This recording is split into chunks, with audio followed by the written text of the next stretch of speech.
So one of the things that Bowling Green typically offers is a gigantic digital scoreboard. Unfortunately, that's not working again, but we do have an auxiliary scoreboard that should be up on your screen. The one thing it is missing, though, is names. So you'll get lanes and you'll get places and times, but obviously it does not show your athlete's name up there. So that's something that's unfortunately out of our control, and Bowling Green has tried to get that problem fixed once, and apparently it did not get it corrected all the way. So we do apologize for that, but at the same time, we are lucky enough that we have a backup scoreboard that will at least offer you time. So we will try to make sure when the heats are done that we give at least first and second place and the names of those swimmers so that you can hear those as they go through. And the thing to know about the scoreboard is it goes in columns.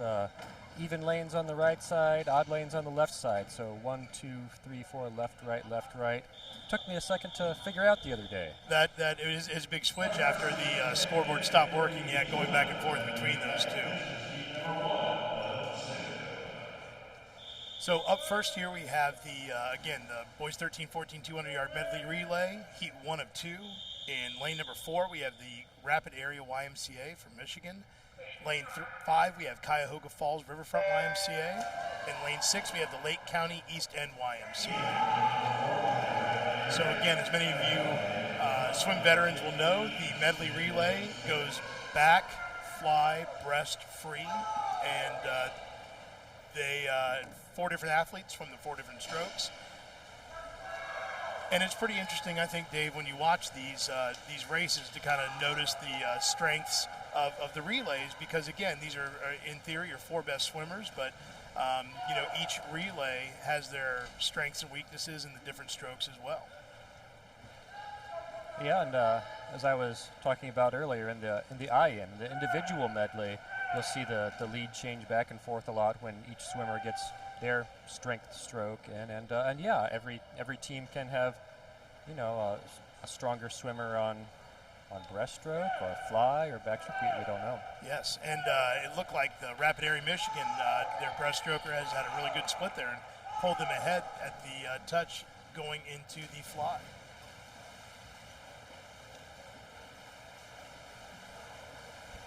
The other interesting thing to note, again, and some people know this and some people don't, is that relays qualify and not individuals on the relays. So it is possible that this relay qualified with different swimmers at a dual meet or a tri-meet or their championship meet or whatever meet they've swam these times.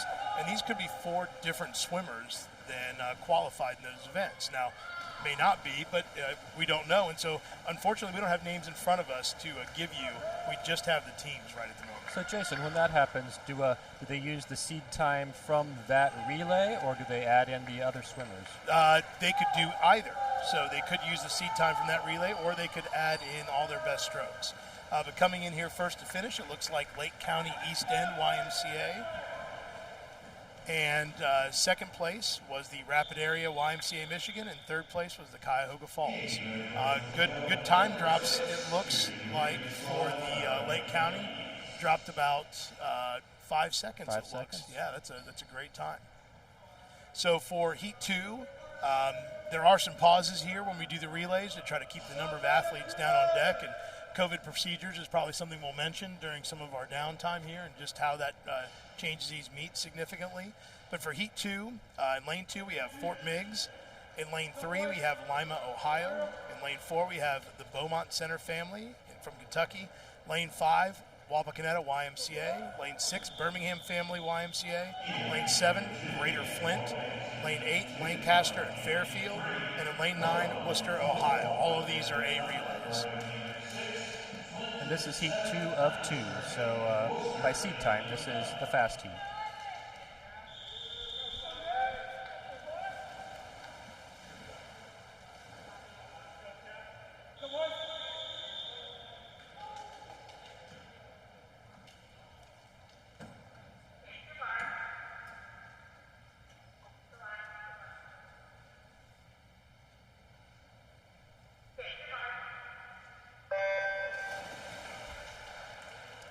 Now, almost all of all these teams, almost all of them have their A cuts. A couple in here with the B cuts. So for those of you who don't know how that's been working for this year for zones, an A cut guaranteed that you were going to get to come to zones and swim, and a B cut was on a contingency basis. And just in the last couple weeks, they made clear that B cuts were all going to get to swim. So that was nice for everybody. It looked like Birmingham Family and Greater Flint came in there on the backstroke at the first place. And again, there are some changes coming in here with the breaststroke. Got some big groups here that are adding some cheering, and that's something that's great to hear. Normally, this pool is packed with spectators and families and friends, and that's been missing a little bit this year. So it's good to hear some noise in the background from some of these big groups of swimmers.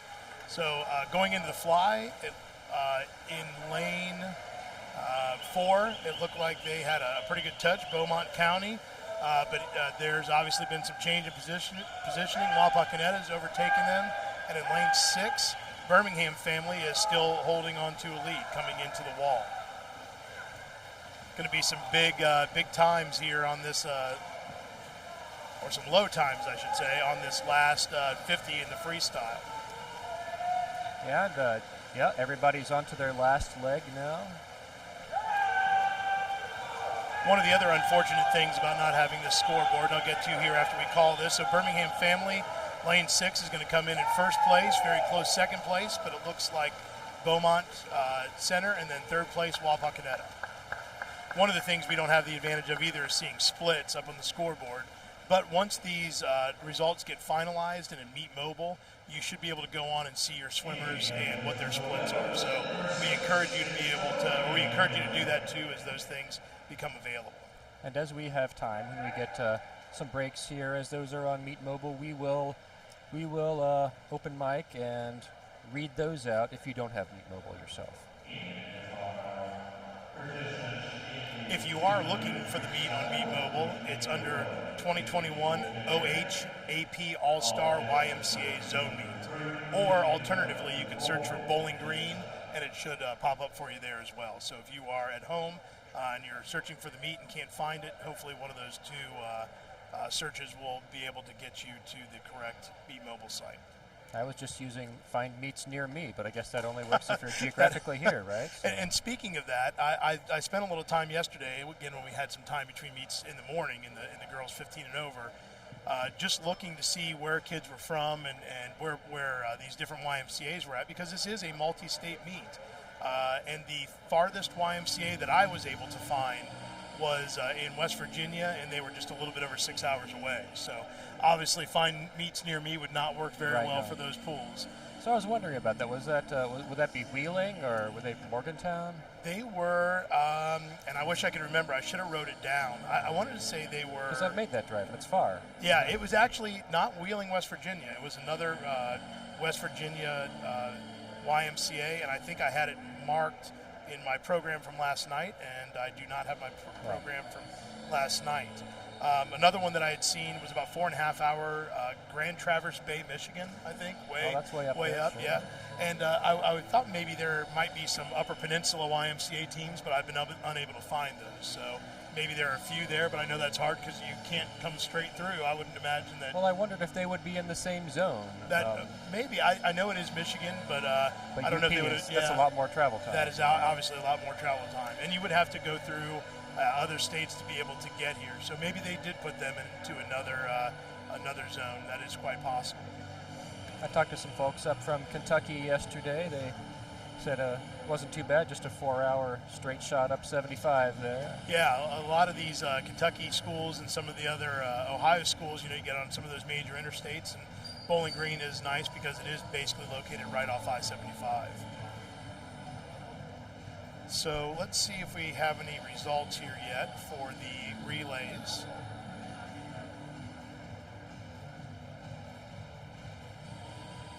It does look like they are done. I don't know if you'd like to read those, Dave, or how you want me to do that, or if you'd like to do it. Sure, I got that up.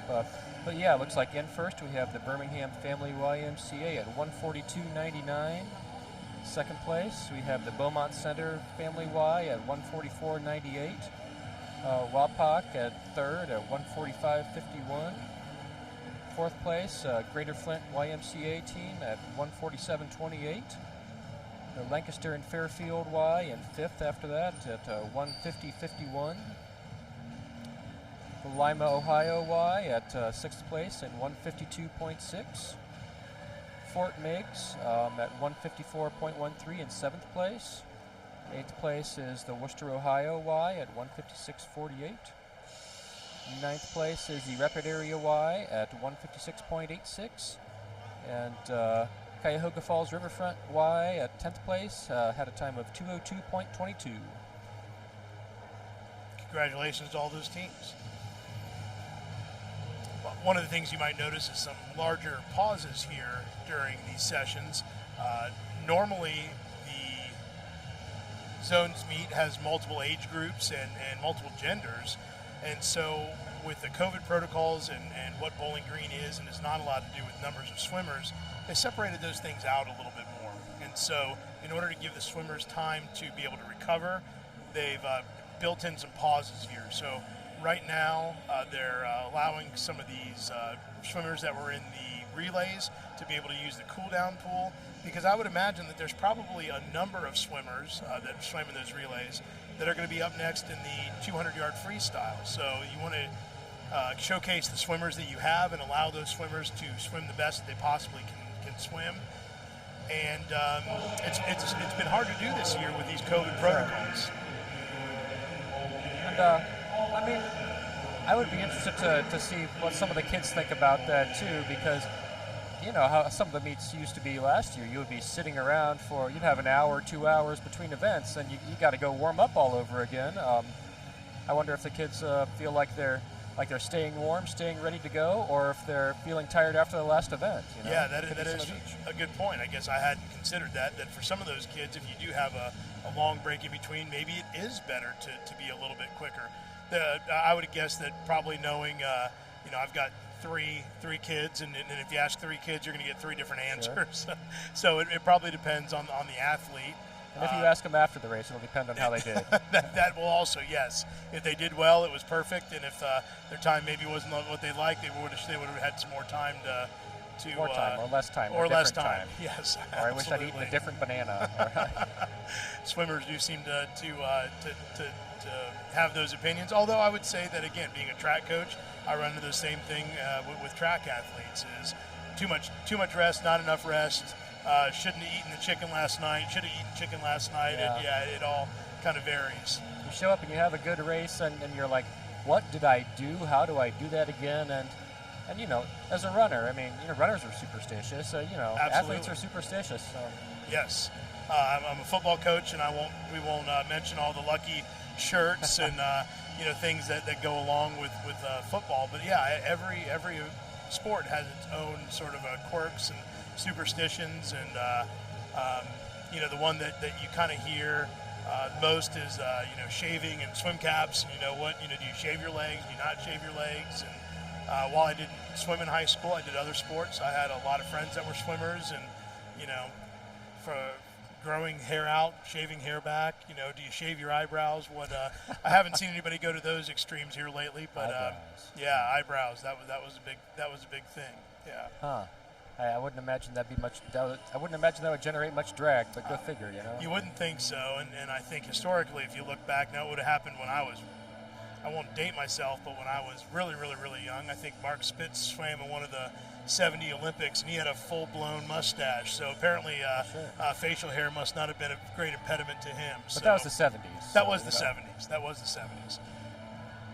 Well, meanwhile, in our family, for the last year or two, for big meets, we've been feeding the kids bacon and Fruit Loops, which probably is not physiologically recommended like pre-performance food, but it seemed to generate good results. So. Well, I guess that's probably what I would imagine. It's much like these strokes, that there are different variations in the strokes, and so different variations in meals would do the trick.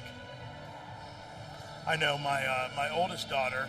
I don't know if it would help her or not, but I think her pre-race meal would probably be ice cream every single race. Oh, sure. Again, yeah, physiologically, I'm not sure that that's really the greatest one, but that's what she would choose. Well, You get talking about nutrition and athletes, and everybody's going to have a different opinion. But we're all an experiment of one. So yes, what works for one person is going to not work for somebody else.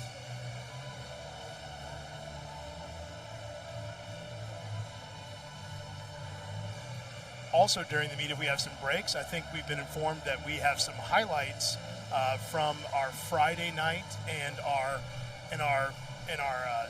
Saturday meet. So we've only got about 4 minutes, I think, until we start again. But some of these other breaks, we'll try to splice in those highlights so you can see maybe what went on yesterday or on Friday night with our distance events.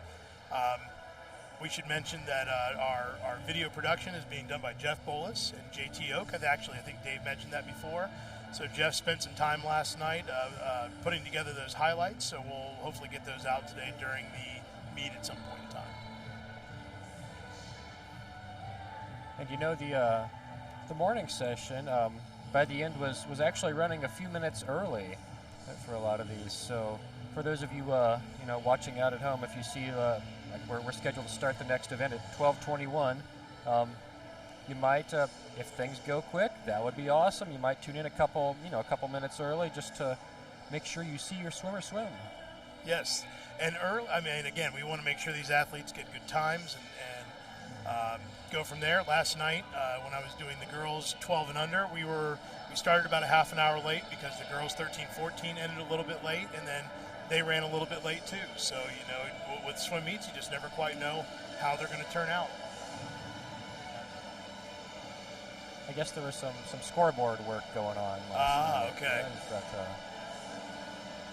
That's just what I've heard. Yeah, we did start out with the scoreboard working last night, and then about a third of the way through the meet, it went down on us again, unfortunately, and so we had to spend a little bit of time doing that. But that is another thing to mention. This is a meet of athletes and a meet of swimmers and a meet of individuals, but there's a lot of electronics and a lot of digital things that go on behind the scenes. And so, you have everything from touchpad malfunctions to button malfunctions to backup timers to computers and all these updated electronic devices that also have to work in conjunction with the swimmers actually having to swim. So you like to have a deep, redundant array of backups for all those systems, but sometimes, yes, when something breaks, takes a little while to fix it. And with the timing system, they do have redundancy, which is something interesting to probably point out.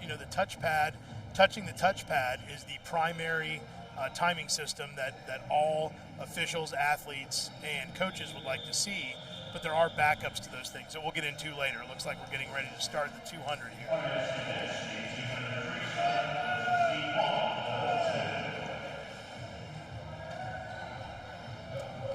Okay, so getting ready to go here, we will have two heats of the 200 freestyle. In heat one, we have Michael Drells from Birmingham Family YMCA in lane 2. And this is starting from the top of your screen for you all watching at home. So lane 2 is at the top of your screen, and lanes 8 and 9 are down at the bottom. So Michael Drells in lane 2, Keegan Waters in lane 3 from Steuben County YMCA, Matthew Garza in lane 4 from Birmingham Family Y, Anthony McIntyre's in lane 5 from Ridgewood Branch Y, Owen Guthrie is in lane 6 from the Elkins, West Virginia Y, Aiden Oak is in lane 7 from the Lima, Ohio Y, and Rogan Kelly is in lane 8 from Youngstown, Ohio.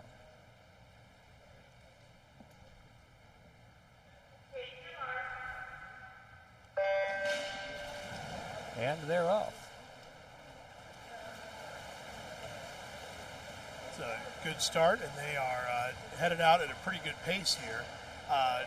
My understanding in talking with some people who are much more well-versed in swimming than what I am is that, the 200 is a race that you really have to spend some time thinking about with the pacing. And there, yes, because you can't go like 100. Although I have seen a few older male athletes that, boy, it sure looks like they're going at 100 pace.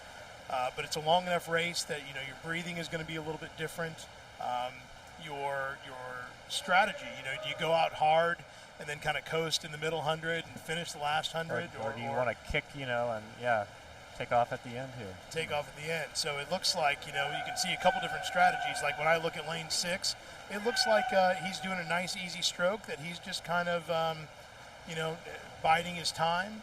Anthony McIntyre and Owen Guthrie are right up there, and Michael Drells in a close second or third there, yeah. Yeah, and it's hard to tell if that's what pace that is, since we don't know these athletes very well. So it might be that Anthony, maybe that is his kind of slow down pace, take advantage of some a lead that he's built.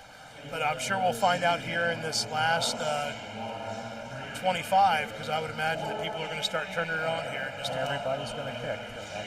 And if you're watching the scoreboard, we do get splits off every near end. So every 50 yards we get a split time. These are cumulative splits, so they're added up together, so we aren't getting broken down each 50 splits. And let's see, coming in here we have Anthony McIntyre.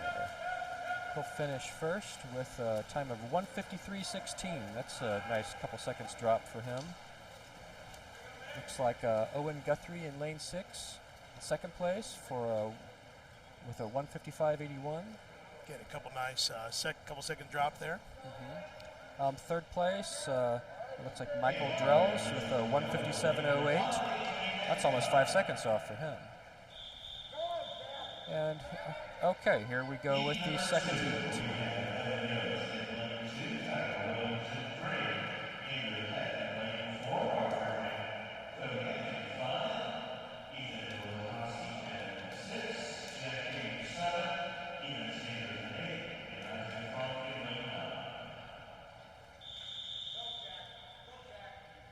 Okay, and they are up on the blocks here. We have Evan Yost in lane 2, Tyler Williams in lane 3, Andrew Heck in 4, Archer Jankowiak in 5, Ethan Wichkowski in 6, Jack Higgins in 7, Ethan Sanders in 8, and Isaac Frank in lane 9. Good start. We have about 4 swimmers right there hitting the wall together at the first 25. And looks like we're going to have a pretty good pack coming in at this first 50. Yeah, we're going to get look at those first splits. A whole lot of 25s right together. 25.17 for the first, tied for the first split there, yeah. I should have mentioned that the Elkins, West Virginia was the farthest wide that I had seen. That name finally rung a bell. Must depend on traffic, because when I looked here just a moment ago, it was about 5 hours and 45 minutes. When I looked last night, there may have been a little bit more traffic on the way down there. So, assuming you can believe Google Maps. Well, I hope they're all having a fine time in Bowling Green, Ohio. Looks like lane 5 here. Archer Jankowiak taking a bit of a lead, just a little bit. And second place out there in lane 3, Tyler Williams. Looks like he's pulled into a second, although it's a pretty tight lane race 6 there. Is pushing there. Yeah, 1 through 3 is going to be a places 1 through 4. I think are going to actually 4 might be moving up. Who's that? Jack Higgins there.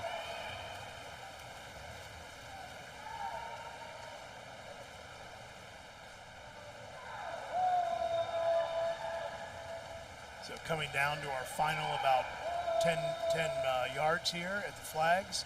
It looks like, it looks like Archer is going to take first place. Yeah, Archer Jankowiak for in a 1:48.92. Looks like second place is lane 3. That's Tyler Williams in a 1:50.17.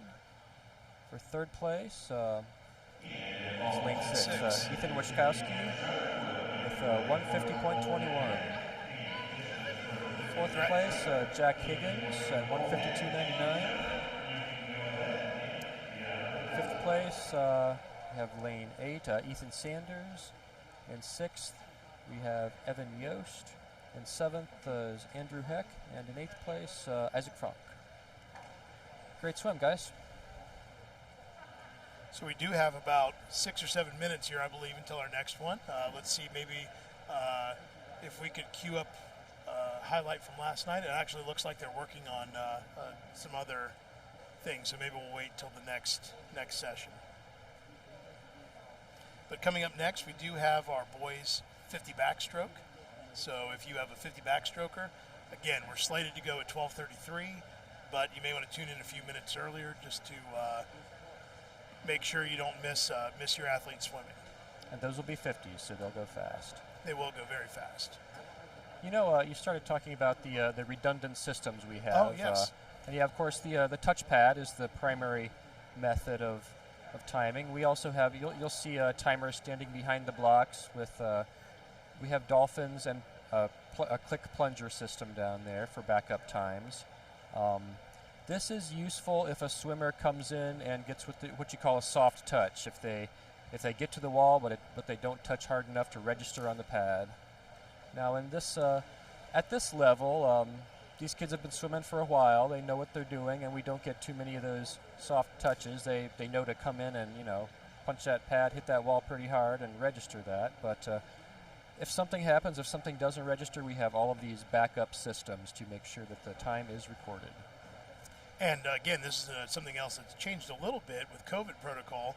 Typically, you have your touchpad, which is your primary, like you said, your button, which is your primary backup, and you compare those two times and make sure that those agree with one another. And then if there's an issue, then you go to the stopwatches. And in past years, we've had two people using the stopwatches and the timers. But with COVID protocol, in order to try to keep numbers low on deck and keep interactions low, we've actually gone with just one timer for all of our meets this year. So it seemed to have worked pretty well. It'll be interesting to see post-COVID if that goes back to two timers or if that stays with one timer like we've seen this year. Okay, so that's why at Champs last time when I was timing, I had to click the dolphin and click the plunger and write down the time. I just needed a third arm, It does cut down deck traffic, so that's cool. Yes, so normally it's you get one backup timer that does the button and the stopwatch, and then the other timer does the stopwatch and writes things down. So at our championship meet, if you were a timer, you had 3 jobs, and at times it could be pretty challenging. You had to move pretty quickly to be able to get all 3 of those done, especially with some of those 50s and the flyover starts that they were doing.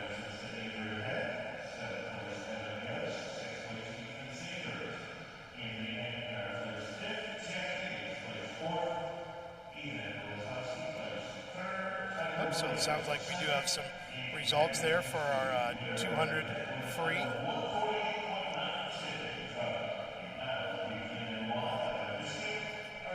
If you can't hear those in the background, we'll mention those here real quick, I think.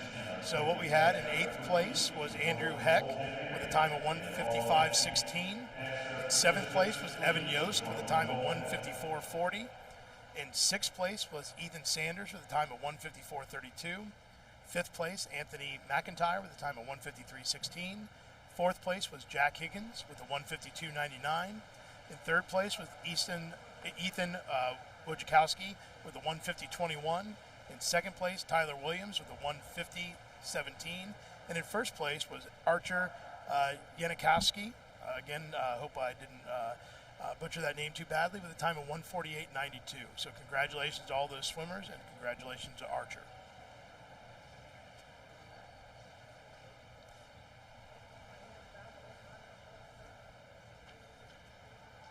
And while we have another minute, maybe it's just worthwhile looking through the team scores. It's pretty interesting because there are a number of teams here. I don't know the exact total, but there are 57 teams that have scored points. So there are a significant number of teams, and their athletes are doing well. So we'll just maybe read the top 3 here quickly. In 3rd place is Rapid Area YMCA with 769.5 points. In 2nd place is the Birmingham Family YMCA with 1,272 points. And in 1st right now is Fort Meigs YMCA with 1,395.5. So it's a very tight race there between 1st and 2nd place. So good luck to those teams as we keep moving forward. So here we go, event 323, which is our boys 13-14 50-yard backstroke. This is heat 1 of 3. So in lane 4, we have Isaac Barrow from Beaumont Center YMCA. In lane 5, we have Drew Gessner from Miami County YMCA. And in lane 6, we have Caleb Smetsko from Green Family YMCA.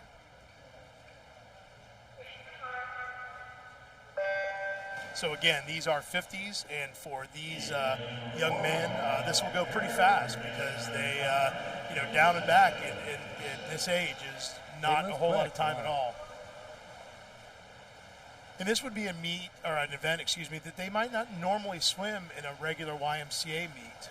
At this age, they're mostly swimming hundreds, so this would be maybe a leadoff split in their 100, or in a relay. So coming in first place, it looked like Isaac touched first in lane 4 with a time of 27:68, about a 2-second time drop, which is fantastic. Second place, lane 6 was Caleb Smesko. So heat 2. In lane 2, we have Cade Opsel from Lenawee County. In lane 4, we have Max Gottschalk from Fort Meigs. In lane 5, we have Jackson Bolus from Lima, Ohio. In lane 6, Ryan Jordan from Wapakoneta. In lane 6, we have lane 7, RJ Bennett from Farmington Family. And in lane 8, Ben Craig from Alliance YMCA. And yeah, as you mentioned, many of these kids may not have swum the 50 in a while, so we were seeing a lot of drop times there. If they haven't swum this in a little bit, hadn't got a meet time in this, it's a great way to take a couple seconds off. This is a very, very race. very, very even match. It's hard to tell. It looks like Jackson Bolus in lane 5, and maybe down there in lane 3, Cade Opel. And so first place was lane 3, Cade Opel, 27:35. And second place was lane 8, which I missed seeing, Ben Craig, 27:68. And in third place was Jackson Bolus with a 27:71. So very, very tightly grouped there. Everything in there was within 0.8 seconds. Yes, and I believe almost everybody, if not everybody, dropped time. It's hard to compare back and forth what the scoreboard is, but a lot of time drops there. Congratulations, fellas. Our final heat, 3 of 3 in lane 2, Evan Yost from Wheeling. Lane 3, Ethan Sanders from Steuben County. Lane 4, Hayden Gould from Lenawee County. Lane 5, Ryan Bloom from Ross County. Lane 6, Blake Rowe from Grand Traverse Bay. Lane 7, Emmett Knudsen from Birmingham Family. Lane 8, Matt Calvert from North Canton. And lane 9, Lincoln May from Cuyahoga. There's one swimmer that really employed their underwater phase. They were about half the length of the pool underwater, and that really cuts down on your friction when you're swimming. All that friction comes from between the water and the air and that surface tension. So lane 6 had that great underwater, and it looks like he's going to touch first with lane 5. So Blake Rowe, followed by Ryan Blum. Congratulations to those two. 25:53 for the winner, so a little bit of a time drop there. And our second place finisher there, 26:16, which is maybe just a little bit over his time, but still a great swim. And again, we'll get you these results as quickly as we can. And that's it for the 50 backstroke. Next up is the 200 IM individual medley. That's slated for 12:45. So we have a couple minutes here. So maybe we'll queue up a highlight from one of the past days, if we've got a second here. I think we do. And in lane 2, it's Sydney Peterson of Green Family YMCA. In lane 3, it's Lauren Taylor of Greater Flint, Michigan YMCA. In lane 4, it's Mags Marodi of Wheeling, West Virginia. Lane 5, Megan Clifford of Birmingham Family YMCA. Lane 6, Claire Bongiorno of Grand Traverse Bay, Michigan. Lane 7, Jessica Roby of Fort Meigs, Ohio. Lane 8 was supposed to be Samantha Clifford of Birmingham, Michigan, but we don't see her there. Lane 9 is Annie Reichers of Springfield, Ohio. We have 3 girls who have already qualified with festival qualifying times. They are in lane 4, Mags Marodi, lane 5, Megan Clifford, and lane 6, Claire Bongiorno. And your current leader is in lane 5, Megan Clifford.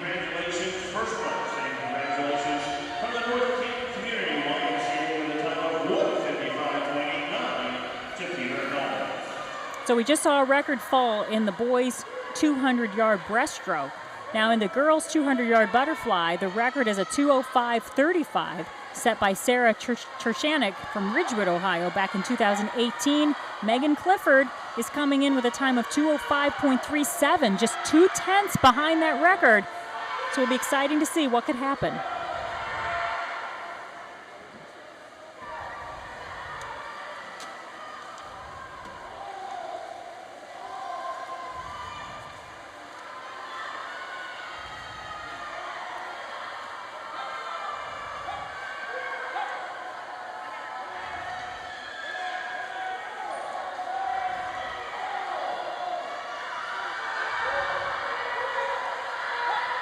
We're actually getting a little cheering going on here in the natatorium. You know, it's so different of an environment because we don't have the crowds that we normally have at a zones meet. I mean, I'm sure you've been to them before, just packed to the brim, can hardly get a seat. But here we don't have that, but yet we're getting some cheering going on. We're hearing everybody get excited, and that's really a good thing. First place goes to Megan Clifford with a time of 2:05.2 something. We don't have it, but we do know she has broken the record. Congratulations to Megan Clifford from Birmingham, Michigan. The 17-year-old is the new record holder. From, I believe that was Friday night's meet in the 200 fly record-setting event. So some great swims going on here this weekend. We do have the results from the 50-yard back, so we'll read through those as we're waiting for our next event. There was actually a tie for 7th place.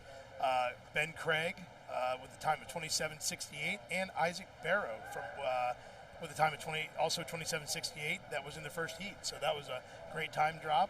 Earned him a 7th place tie. In 6th place was Ethan Sanders with a time of 27.59. In 5th place was Hayden Gould with a time of 27.38. In 4th place was Cade Opsel with a time of 27.35. In 3rd place was Emmett Knudsen with a time of 26.64. In 2nd place was Ryan Blum with a time of 26.16. And in 1st place was Blake Rowe with a time of 25.53. So as we wait for our next event, the 200 IM, we should probably talk a little bit about the difference in I guess what we can't call nationals this year, but how that's going to run. So occasionally, if you're looking at a heat sheet, if you printed out one at home, you might see something that says FEST, FEST, and that stands for a festival time. So this year we were doing a national festival instead of a national championship. So it's a virtual national. It is a virtual national. So regional combined to be a virtual national. There we go. But there will be 5 different regional sites where you do go. Instead of gathering at one spot, there are 5 different regional sites that you will swim at. So there's still a lot of competition there in person, but it's not nearly the number that's what you would get if you went to your normal national meet. So I think the swimmers in this area are fairly lucky because I think Oxford, Ohio, Miami University is going to be holding one for locally. So for our next event, there is a festival time, and it's 2 minutes, 0.14 seconds. So there are a few athletes here, you know, if they've got some good swims, they may be able to hit those festival cuts. And so we're hopeful that the level of competition and the time we wait allows those athletes that are really close to be able to get to those.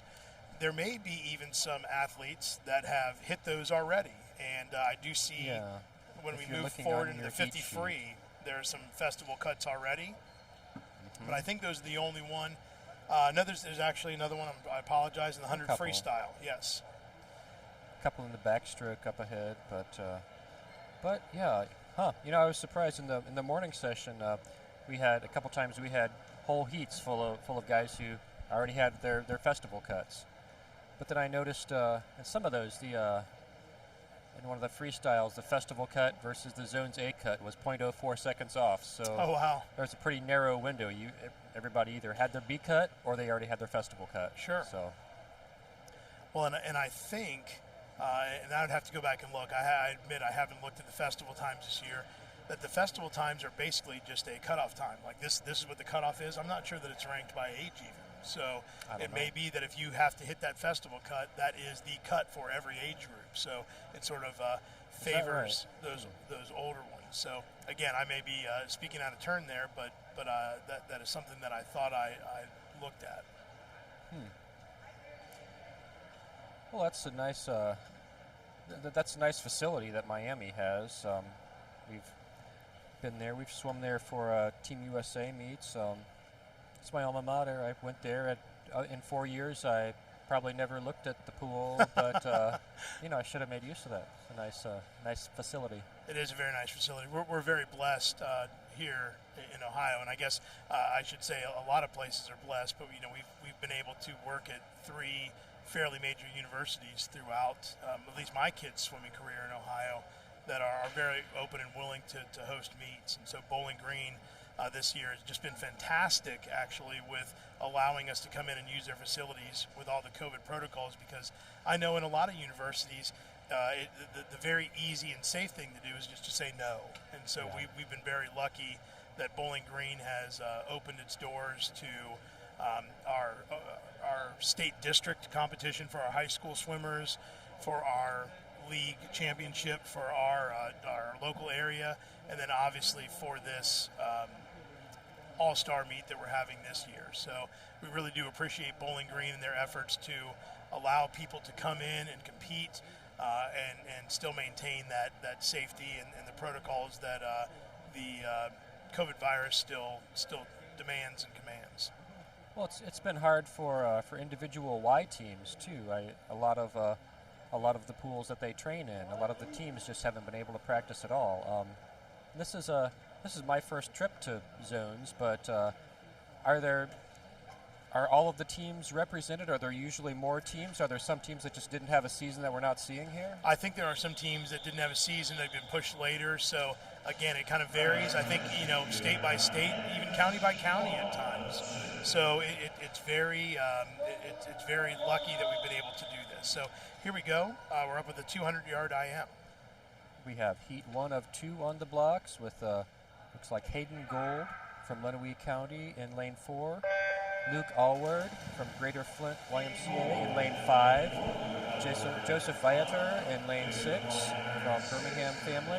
And Lincoln May in lane 7 from Cuyahoga. So, just to give an example while we have some break times, Hayden Gold was in the last event of the 50 backstroke. So he went right from the 50 backstroke, hopefully got a drink of water or two, and then had to come right back out and compete in the 200 IM. So a very busy 15 minutes for that young man. But doing well so far. Backstroke must be his event because he is leading right now through the backstroke. And again, we talked about this earlier. This is where the 200 IM is where you can really see the strengths. It shifts a lot. Yeah, of each individual swimmer and maybe what their better or their more technically advanced strokes are compared to other strokes. Now, it was interesting when I was talking with my co-host last night. We were talking about that turn from the breaststroke or from the backstroke into the breaststroke, and the two traditional ways to do that are the open turn, which I think all of these athletes did, and then there's also a bucket turn, which none of these athletes did, and it's more of a turn like you'd see, I think, in some of the other the swim events. And then there's actually a third one that's gaining some popularity called the crossover turn. And I haven't seen many crossover turns here at the YMCA's, but in the Ohio State, the State of Ohio High School Championships, I saw a lot more of those crossover turns. So it'll be interesting to see if those work their way through other athletes or how that ends up working. I've heard that referred to as the turn that shall not be named. Jeff knows about that. That the might Voldemort be turn. The Voldemort turn. So here we go. It looks like Hayden is holding on to that lead there. Yeah. And he's going to be followed in, it looks like, by Joseph. Now, you said this with a very German accent, Vader. So I was probably wrong. Well, but that would have been. I was debating whether that was Wader or Vider or how that would be pronounced. So hopefully we did that correctly. Well, we've tried it every way, so we've gotten it wrong a couple ways. So sorry about that, Joseph. But that's a great swim. First place for Hayden Gold at 2:10.76. Second place for. We lost our times. Okay. Great swim, guys. Drop some time there. So heat 2. Okay, on the blocks we have Sean Liu in lane 2, Jack Hensley in lane 3, Evan Tack in lane 4, Joris Bowman in lane 5, Blake Rowe in lane 6, Eli Greinke in lane 7, Mark Holdridge in 8, and AJ Farner in lane 9.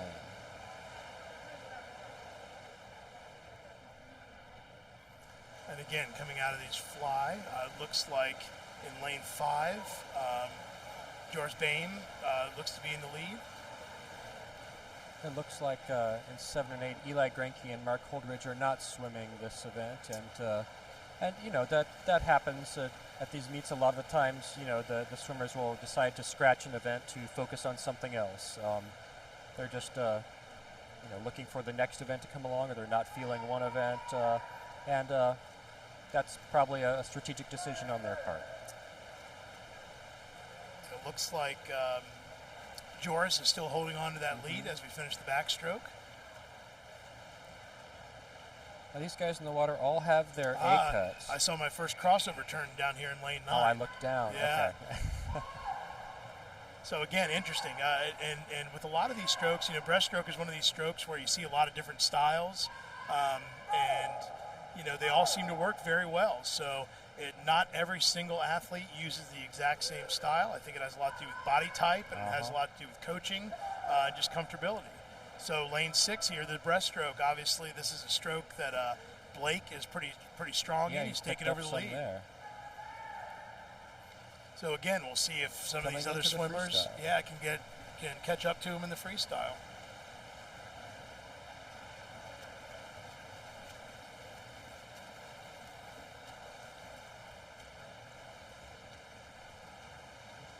So some good turns there from lanes 4 and 5, but it looks like Blake is going to hold on, I believe, but that's really a tight race here for second place.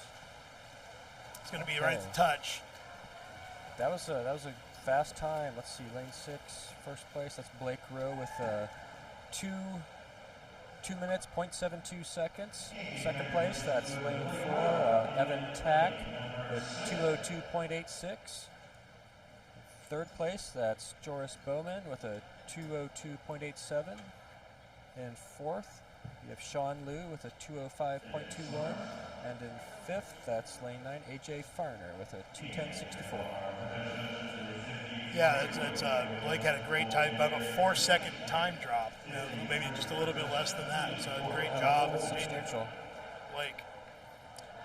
And that's it for the 200 IM.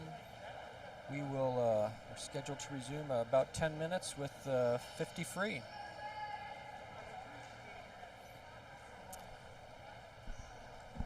And let's see if we can get another highlight maybe queued up from last night. I think we've got one that we can do here.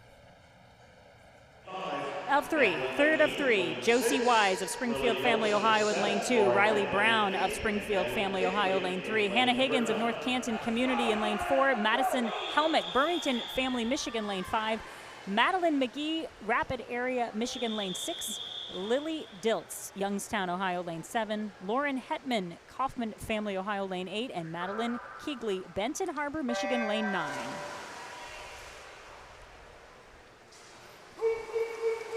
Very fast start. They're all grouped very, very, very close together. And you talked a lot about the underwaters, and you saw a lot of the swimmers did stay underwater to that halfway point. And I have heard from other swimmers how valuable that is when you can really garner that underwater time. It reduces friction from what I understand. And so, that's a big thing with these swimmers is you think, well, they're in water, but friction does play a big part in what their times are and how well they swim. And speaking of times, 28.13 is the winning time, and that belongs to Madeline McGee. A time drop for her because she came in with a seat time of 28.62, so she had a time drop there. This is heat number 10. Final heat here. This is going to be a very fast heat. In lane 2, it's Annie Richters of Springfield Family, Ohio. Lane 3, Madison Helmick, Birmingham Family, Michigan. Lane 4, Lauren Ryle, Rapid Area, Michigan. Lane 5, Amy Pan, Farmington Family, Michigan. Lane 6, Sabina Bradford, Farmington Family, Michigan. Lane 7, Annabelle Nixon, North Canton Community. Lane 8, Olivia Elgin, Green Family. And lane 9, Colleen Cox, Dark County. Every single one of these swimmers have already swam the festival qualifying time, which is a 25.18.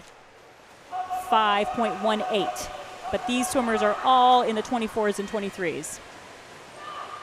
Teammates there in lane 5 and 6 from Farmington. They again have a pretty good program going. It looks like Amy Pan is coming in here with the lead. Very, very close group coming in second. It's hard to tell, but I think Amy Pan is going to hold on to that lead in lane 5.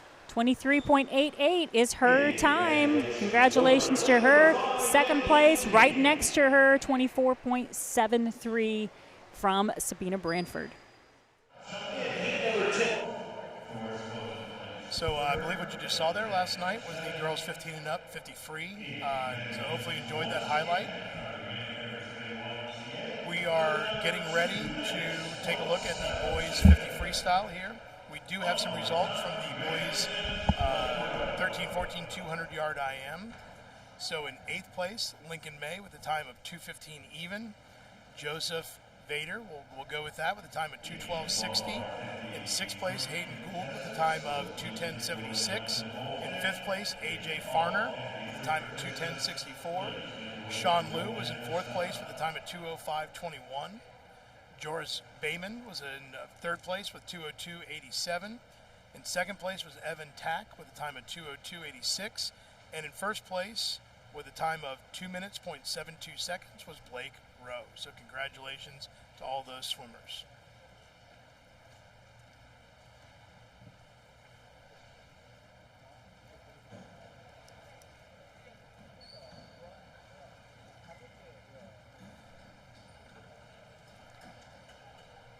So as we're waiting here, let's see, 53, we've got about 5 more minutes in theory before this next event starts. The record for this event was set in 2002. Danny Priestley from Birmingham with a time of 21:32. So moving, that would have made the festival cut this year. As of right now, there are 2 athletes that are swimming in our 8th heat. Jarrett Payne and Seneca Odo, I would say, but again, hopefully I didn't butcher that too much. Might be Otto. They both have their festival cuts, and I'm sure there's a lot of swimmers in that heat that are hoping that they'll push them and get some festival cuts of their own. But the festival cut is a 22:53. If you were an A-cut athlete, that came in at 24:19, and the B cuts were 26:19. So again, the difference between A and B cuts this year is something that's a little bit different we hadn't seen before with zones. If you had the A cut, you were automatically invited to come to the meet, and if you had the B cut, they waited to see how many swimmers had the A cut, and then those swimmers were allowed to fill in. And if you have the heat sheet in front of you, you also might notice that there are some swimmers without an A or a B cut. And so how did those swimmers get here? Well, those might be swimmers that are on a relay. And so if those swimmers came, they were invited to fill out their race card, I guess, for lack of a better term, their race schedule. Or if they're swimming any other event. Any other event, they were allowed to add a few so that they weren't a one-event swimmer. So, some of these swimmers are coming, like we said, from hours and hours and hours away. And, maybe if you were just swimming a 50 breaststroke, that might not appeal to you to drive 4 hours to swim a 50 breast and turn around and go home. And so in light of that, the All-Star meet said, if that's the case, pick a time that you're close to, and let's swim some other events while you're here. So I think that was a great addition to get as many athletes as we possibly could to this meet. And I think they were thinking capacity and COVID rules for that. Absolutely, absolutely. Yeah, when you're already here, you're already in the count, so you might as well compete in a couple events that you feel good about, and we're glad they did that. But everybody here is qualified in something, correct? Correct. So everyone here is qualified in something. So maybe you have another event that you just don't have a fresh time for, or you want to swim something that you haven't in a while. There's room for that. So it looks like our first heat is headed out here on deck. And our first heat of 8, again for the 50-yard freestyle, boys 13, 14, 50 free. In lane 4 will be Logan Bubbick from Fort Meigs. In lane 5 will be Braden Polland from Fort Meigs. And in lane 6 will be Ty Denny from Rapid Area, Michigan. 8 heats in this 50, and they're going to go quick. Well, I'll do my best to get all the names out before they finish, so I'll try to get them as they're getting up on the blocks.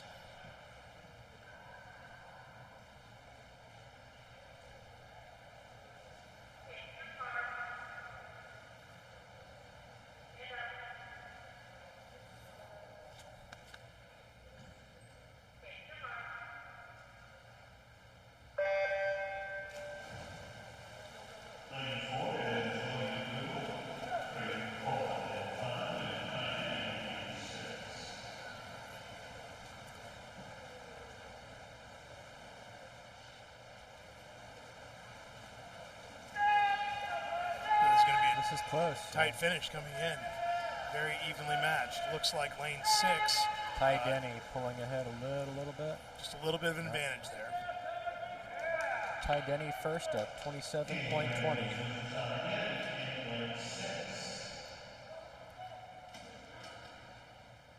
So here we go with Heat 2, getting up on the blocks now. In lane 2, Nathaniel Edwardson from Cuyahoga. In lane 3, Cooper Kolowski, from Wabash County, Indiana. In lane 4, Ian Lowell from Beaumont Center, Kentucky. In lane 5, Nicholas Anderson from Grand Traverse Bay, Michigan. Lane 6, Lucas Whittam from Rapid Area, Michigan. Lane 7, Trey Nikolai from Ashland, Ohio. And in lane 8, Wyatt Albright from Cuyahoga. Wyatt, hopefully that's pretty close. Now when you see them tell the swimmers to stop and stand up, often that's because there's movement on the blocks or because somebody is not completely still. Yeah. And everybody has to be still and ready to go. They don't want anybody getting a rocking start there. So it looks like lane 4 is going to be finishing first, followed very closely by lane 7. So Ian Lowell, followed by Trey Nikolai.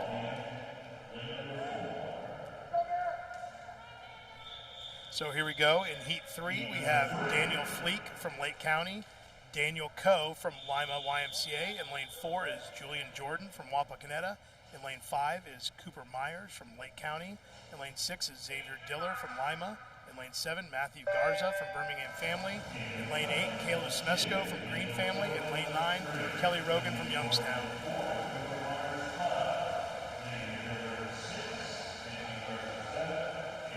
And my son is swimming in this one, Dave, so I'm going to recuse myself from announcing. I don't know if that's a thing, but I'm going to make it one here. You can mic off and yell in the background. There we go.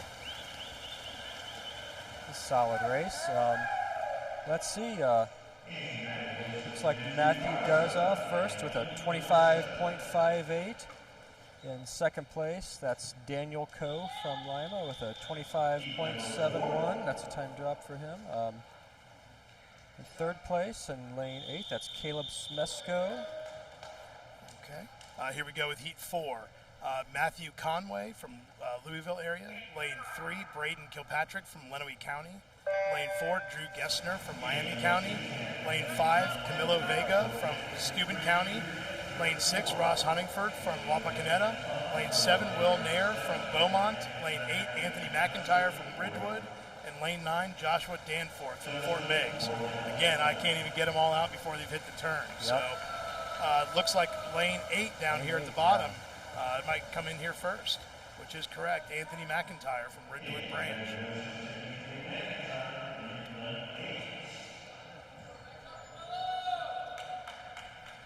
.24.45 for him. That's a substantial time drop. So here we go. Heat number 5. Yeah, Matthew Drace from Birmingham Family is in lane 2. Zach May from Wheeling in lane 3. Lane 4 is Michael Buchholz from Worcester, Ohio. Lane 5, Landon Suter from Galleon. Lane 6, Andrew Heck from Jackson Community. Lane 7, Peyton Rich from Greater Flint, Michigan. Lane 8, Caleb Griffey from Springfield Family. And lane 9, Ben Craig from Alliance, Ohio. And they're all going to hit the wall at the same time. That turn is so important for getting a lead or holding a lead when you're in these short sprints like this. It does look like lane 6 is a little ahead.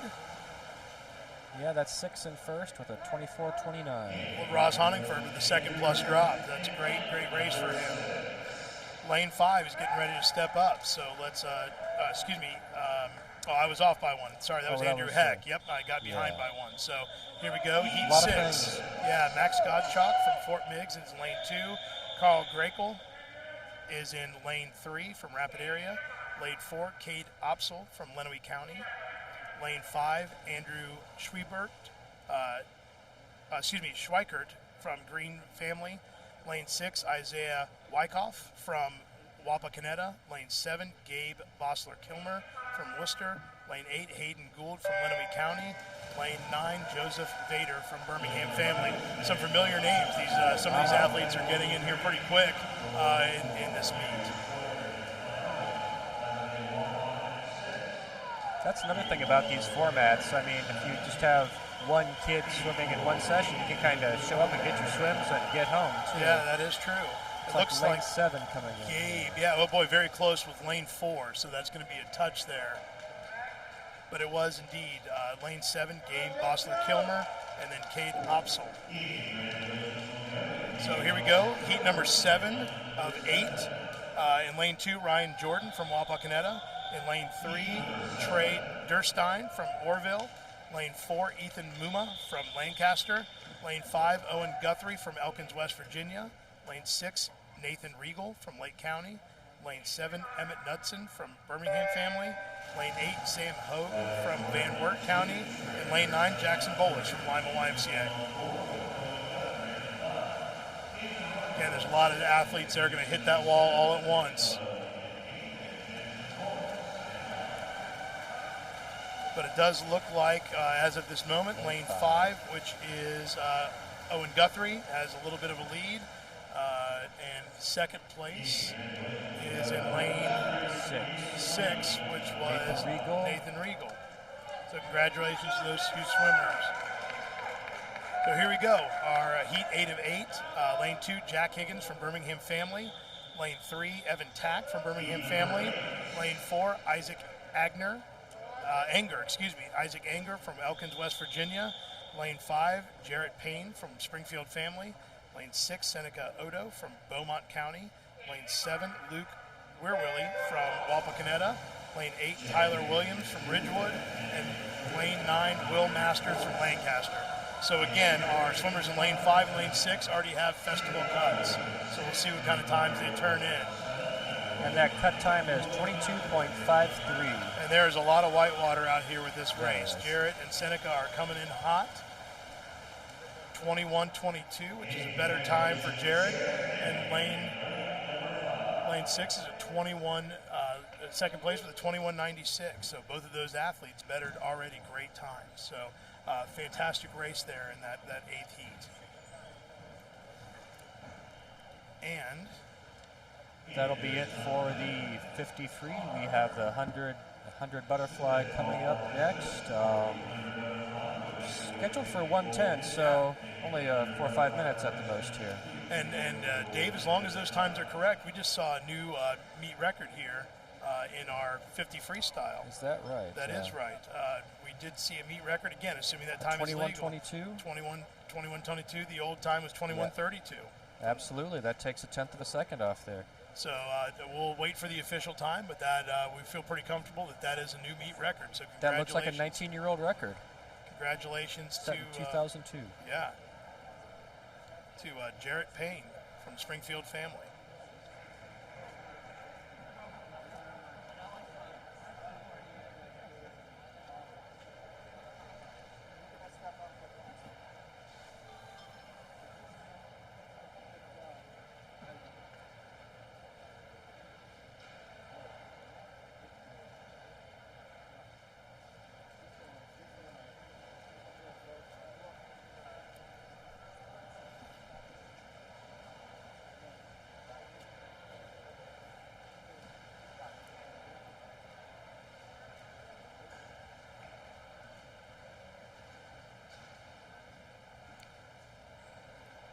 Do we have new results? What were the last ones you... I think the last ones that we had read off were the 200 IM. So I think we're still waiting on the 50 free. I think so. Nothing new there. All right. They are in the process, though. Every time I update, I see a few more times get put in there. Those are coming up quick. With the 50s where there aren't a lot of disqualifications, and especially with the older swimmers, when you're running the computer, that's a job that I do a lot. Those are fairly easy because you don't need to wait for a lot of disqualifications. At this age, there's not a lot of soft touches, so you don't have to look for backup times a lot. So the lights aren't really green across the board, but with an analogy, that's what you tend to get with these older swimmers in these short races. A lot of easy data input.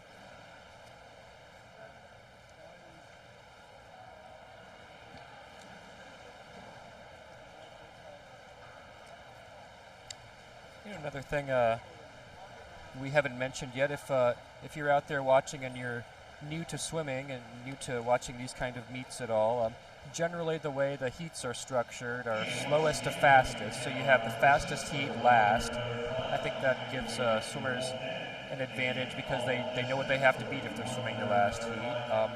And seed times are generally the fastest time seated in the center. So lanes 5 and 6 with our current layout for the fastest time. So you kind of expect that kind of V formation with the center lanes to be fastest, but it's certainly not always that way. If you see somebody, making a break on the outside lanes, that probably means they're having a good day.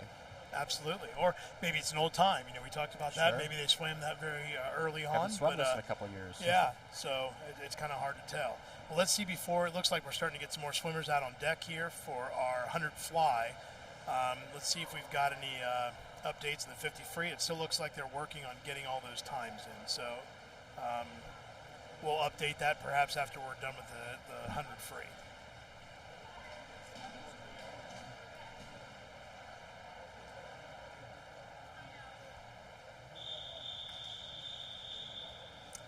All right, here we go with the 100 fly.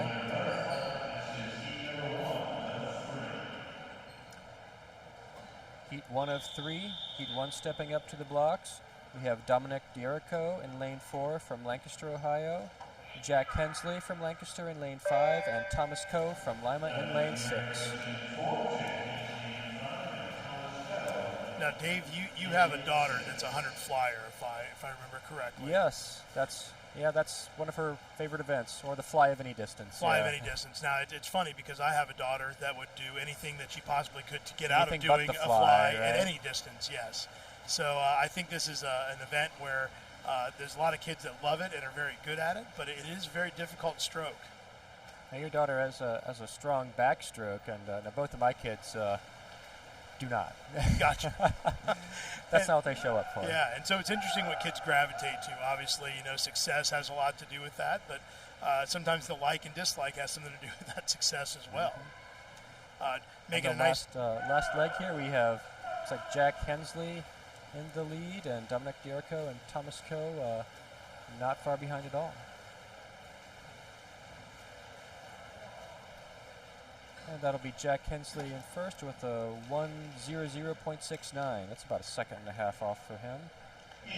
And Dominic D'Erico in second and Thomas Coe in third. All right, we have Heat 2 on the blocks here. We have Sean Liu from Birmingham Family Y in lane 2, Luke Allward from Greater Flint Y in lane 3, William Gross from Greater Flint in lane 4, Isaac Frank from Fort Meigs in lane 5, Andrew Schweikert from Green in lane 6, Anthony McIntyre from Ridgewood Branch Y in lane 7, Daniel Coe from Lima in lane 8, and Cooper Myers from Lake County East End Y in lane 9. Really nice turn there by Anthony McIntyre in lane 7. But lane 4, William Gross doing a nice job catching up to him on the middle length of the pool. So you see one really great turn and then another that's really great in between the turns. So again, a little bit difference in styles there. I see that a lot watching my own kids swim. Like you see some swimmers who gain a lot of ground on the turn and others who make it back up in the water, Absolutely. So some outside heat coming here, outside smoke in lane 2. Sean Liu, but he's not going to be enough to catch our winner. Lane 7 wrapped it up. Anthony McIntyre in first with a 56.76. And then lane 2, Sean Liu, That's 57. quite a drop for him. Absolutely, 57.8. Quite a drop there. William Gross in third. Okay, we have Heat 3 of 3 ready to go here. We are doing flyover starts today, which means that the previous heat does not climb out of the pool until the next heat starts, jumping off the blocks and, flying over them. And that's something that swimming has built right into it, and we'll talk about that maybe here in a second after this fly is done. In lane 3, we have Andrew Heck. In lane 2, looks like Seneca Otto is not swimming this one. Archer Jankowiak in lane 4, Joris Bowman in lane 5, Ryan Blum in lane 6, Luke Veerville in lane 7, Gabe Filbert in lane 8, and Matt Calvert in 9. So flyover starts are something that swimming has built into it. Typically it's done to speed up the meet, and we don't necessarily need the meet sped up today because we have such a small number of swimmers here. But early on they decided that for COVID reasons that was a good way to keep the deck clear and to keep interactions between the swimmers at a minimum. You have a swimmer that's up on the block relatively high, a swimmer that's down in the water relatively low, and so those two can be sort of in the same place at the same time without a whole lot of interaction for an extended period of time. Wow, 4 and 5 are really tight here.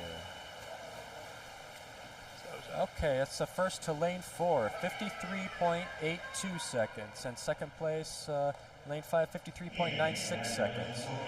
That's Eli Granke in first and Andrew Schweikert in second.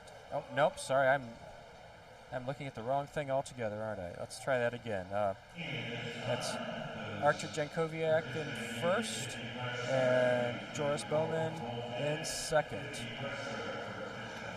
And let's see, for lane 4, if I'm looking at that right, 53.84 is the festival cutoff time. It looks like he swam a 53.82, so if that's right and that time stands, that would be a festival cut for him by 2/100ths of a second. That's pretty amazing, you know. He's got to be happy about that. That is, and I talked a little bit about this. You know, as a track coach, I know when they have to go to the automated track timing and they have to go to the video, literally a nose is 100th of a second. Now in the swimming pool, 100th of a second is probably a little longer because you're moving a tad bit slower because of the water being more resistant than air obviously is. But I would still imagine that's, you know, fingertip length, you know, or maybe a little bit longer than that. So those hundredths of seconds are very, very, very tiny differences. So we still haven't finalized the 50 free results, and we will get those to you as soon as we possibly can. And it looks like we're still waiting on the 100 fly as well. Next up will be the 50 breaststrokes, scheduled for 1:22, so that won't be long at all. About 7 more minutes. And so again, the 50 breaststroke is not an event that they would typically swim in a normal meet, or at least around here. I guess I shouldn't speak for all YMCAs because I obviously haven't been to a lot of these other states, but this is not a typically normal YMCA meet distance. Maybe it's swam as the lead-off 50 in a 100 breast. You know, maybe they have some special add-on events later on, knowing that this is going to be one that's swum later. So a lot of these guys are probably going to come up with times that are different than what you see on the page because it might have been a while since they've actually swam this event. And I don't know about everybody else, but, you know, we've been doing a whole lot of virtual meets this season. And in some of those, we've been able to add open events. Did we add any 50s like that for these age groups? We might have once or twice at our pool, but again, it's probably been less than what we would do in a normal year because again, we're trying to keep the meet shorter, and you know, by the time you get through a virtual meet where only you're swimming, it certainly makes for a quick meet. And these kids a lot of times are doing 5 events in an hour and a half or less, and so they're going to be tired and not want to swim some of these extra ones that are possible. It looks like we do have final results in the 13-14, 50 free. So, oops, maybe we don't. There we go. In 8th place is Tyler Williams with a time of 23:44. In 7th place is Evan Tack with a time of 23:41. In 6th place is Isaac Anger with a time of 23:15. In 5th place is Jack Higgins with a time of 23:02. In 4th place is Owen Guthrie with a time of 22:96. In 3rd place is Luke Weirwilly with a time of 22:94. In 2nd place was Seneca Odo with a time of 21:96. And in 1st place with a new meet record is Jarrett Payne with a time of 21:22. Congratulations to Jarrett. You know, it looks like we have 100 fly results up already too. starting from the top 10. That's in 10th place. That's Matt Calvert with a 1:00.22. Luke Vierville in 9th with a 59.89. Gabe Filbert in 8th with a 58.49. William Gross in 7th with a 58.24. Andrew Heck in 6th with a 58.11. Sean Liu in 5th with a 57.80. That shows a 3.7 second drop for him. Very impressive. Yeah, Anthony McIntyre dropped 3.52 seconds there for 4th place with 56.76 seconds. Ryan Bloom at 3rd with 55.31. Joris Bowman in 2nd with 53.96, and Archer Jankowiak with that 53.82 time in 1st place. That's 1.61 seconds off for him.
You know, another thing that, Dave, that's been different for our swim season is parents and the amount of parent participation that's been allowed.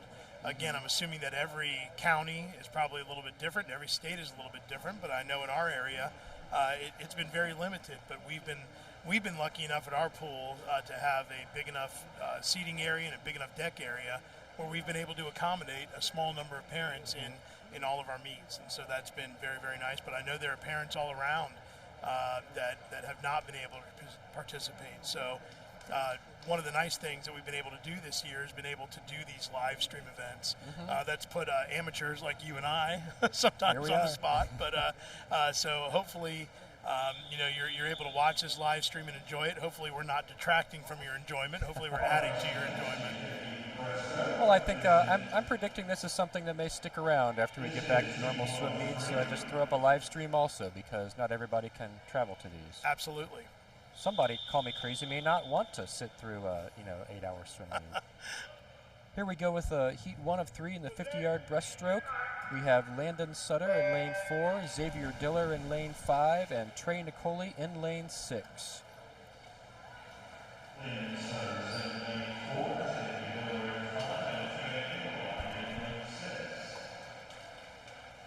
So high turnover rate there out of lane 6. With a nice pull out and then really high rate of turnover there. These are short races for this age group. A lot of sprints.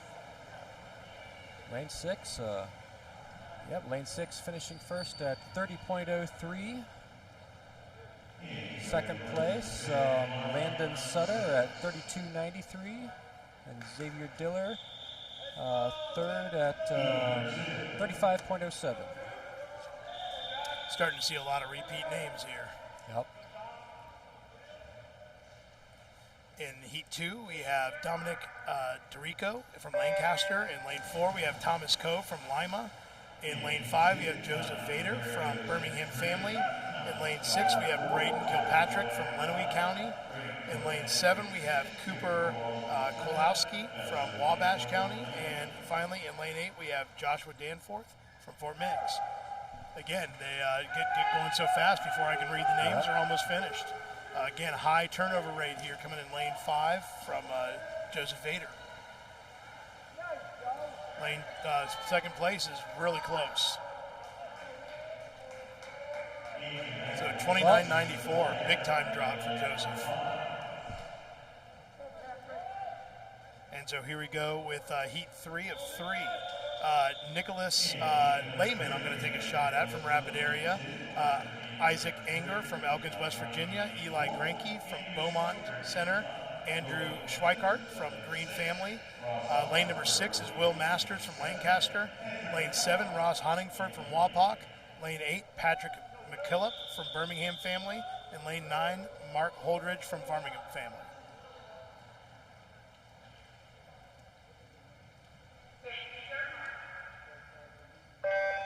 Looks like maybe Mark Holdridge is not participating in this one again. Could be for a variety of reasons. So I'm not seeing a festival cut listed for any of these 50s. I guess the 50s are not swum at the Nationals or the festival meets? That must be the case. I would guess probably maybe only the 50 free would be competed at this age. So coming here in lane 4, it looks like Eli Granke is going to take first place, and then really close in second place.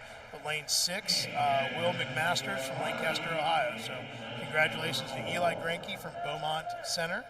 And in second place, Will McMasters from Lancaster, Ohio. And that's it for the 50 breaststroke. Next up is the 100 free, scheduled for 1:35, so about 10 minutes or less. Maybe we'll see if we've got another highlight we can queue up from yesterday, or from the highlight vault. We have heat 2 of 2 here. So lane 2 is Central Branch A, lane 3 Greater Flint B, Team B, lane 4 Fort Meigs, lane A, lane 5 Greater Flint A, lane 6 Rapid Area A, lane 7 Youngstown A, and lane 8 Springfield Family A, and in lane 9 Birmingham Family A. This looks to be a good race. There's some close entry times here. Boy, the meet record here is 1:52.89. That is a incredibly fast time. I would love to see that challenge, but it doesn't look like there's anything quite close to that. But still, there's very, very, very competitive swimming. Yes, correct. Lane 4 had a good turn there on the backstroke. She's coming in strong. Very tightly bunched here coming into this first exchange.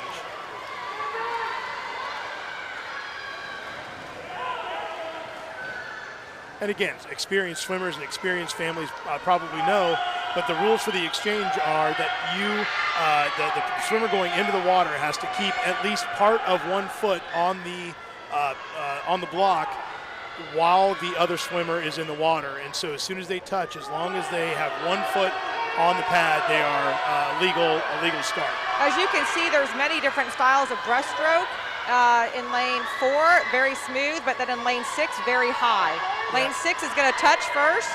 Oh, actually, I correct myself. Down here in lane 9. Yeah, very close. I couldn't see very well over the railing. No, and they were about 300ths of a second off. Lane 6 got in just about 300ths of a second ahead of time. Okay. So yeah, not very far at all. Lane 6 is having a good butterfly leg also. And that is Rapid Area. Yes. Again, Rapid Area, they're A team. These first 3 teams are the ones that we knew were going to be close.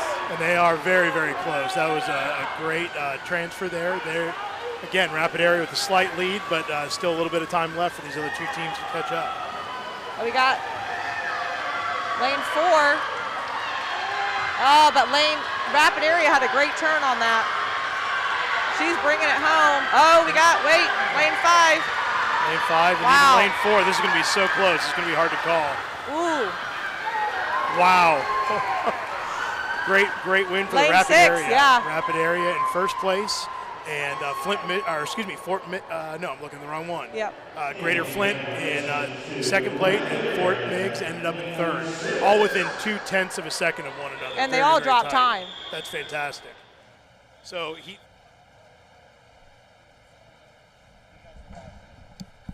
So we do have some results here from our boys 13, 14, 50-yard breaststroke. Starting with 8th place and working our way to the top is Ross Honingford in 8th with a time of 30:37.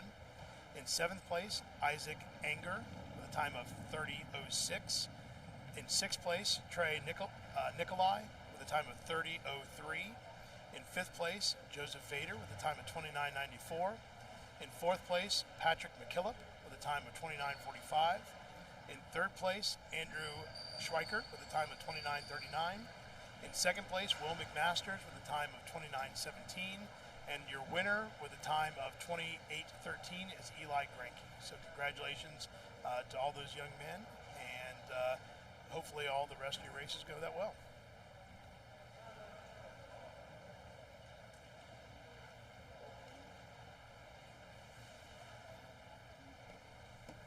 We do still have a bit of time before our 100-yard freestyle, which is up next. Again, there are going to be 5 heats of this. This is one of the ones that is commonly contested. And the meet record for this was set in 2016 by Henry Shute. Again, I apologize if I'm saying that name, maybe Shut, from Rapid Area, Michigan. It's 4686, excuse me. So we have some swimmers that have made, or a swimmer that has made their festival cut, but that's going to be about a 3-second drop in order to break that record. So not that I'm sure they won't be aiming for that.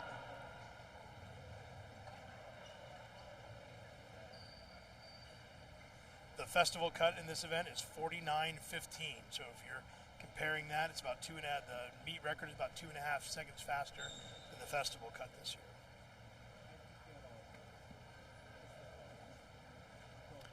That's a lot of time to drop for some of these swimmers to make that cut. But we've been seeing a lot of time drops today, and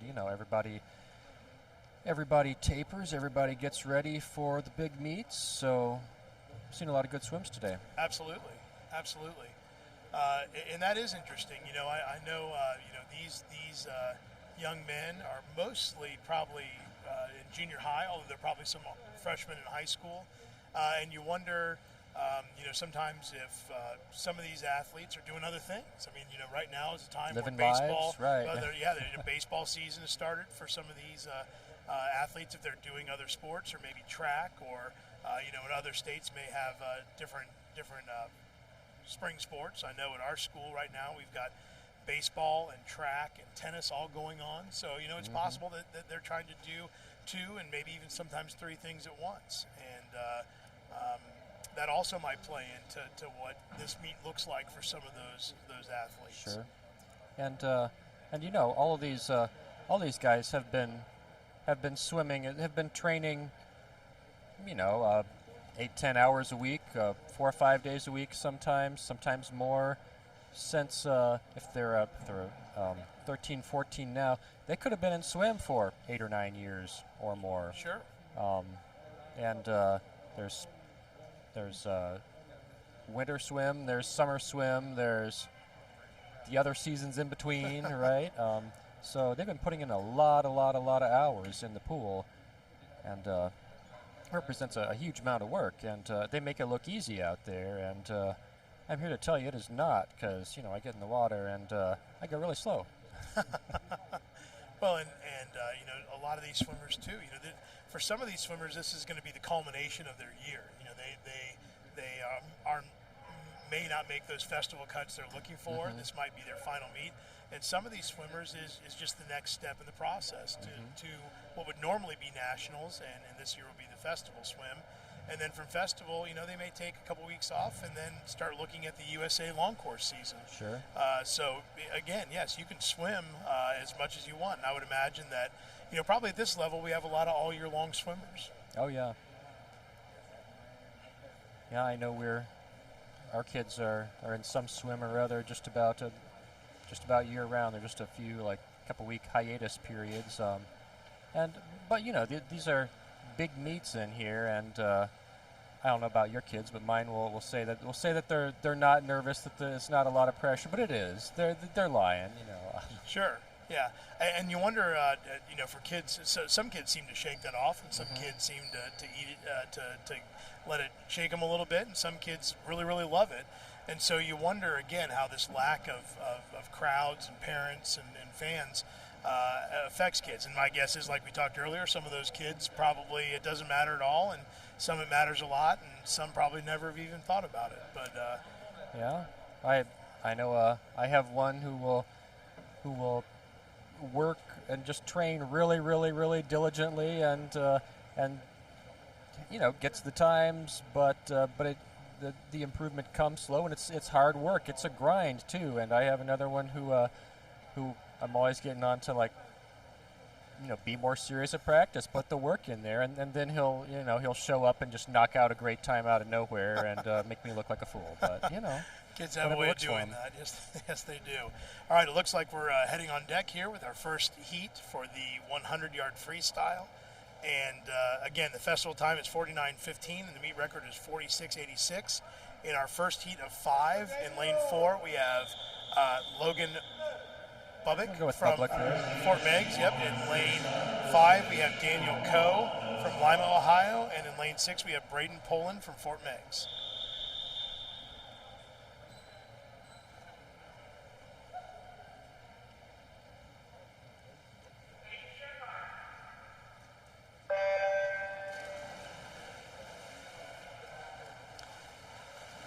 I see a kind of variety in the starts there. Some are jumping kind of straight out, and others are getting a lot more altitude. Yes, and I wish I knew more about fine detail technique to tell you if there's a better or worse way. I know that they know what works for them at this point. That is probably true. But I'm sure they have coaches that are looking at those things and saying, hey, and this is an event where, at this point in time, they're 13, 14, like you said, they may have been swimming for 8 or 9 years at this point in time, where little differences can make a big deal. I know with my older swimmers, we're constantly on them about, hey, you're at the point now where you got to watch your breathing in and out of the turns. You've got to make sure that you're not, breathing every stroke. And so I'm sure the start is a big part of that progression and technique. Daniel Coe coming in for the win here. 56.66. That's almost a 1 second drop for him. It's a nice swim. It's a nice time drop at this point in time in the season. Second place, Braden Poland, and in third is Logan Bublik. So in Heat 2, we've got Nicholas Anderson in lane 2 from Grand Traverse Bay. In lane 3, Landon Suter from Galion, Ohio. In lane 4, Andrew Heck from Jackson Community. In lane 5, Peyton Rich from Greater Flint. Lane 6, Caleb Griffey from Springfield family. Lane 7, Kane Opsel from Lenawee County. Lane 8, Patrick McKillop from Birmingham family. And Xavier Diller from Lima, Ohio.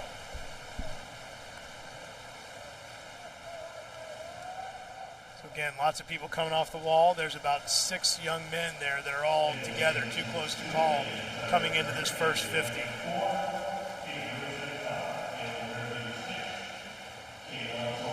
I couldn't tell the difference apart there.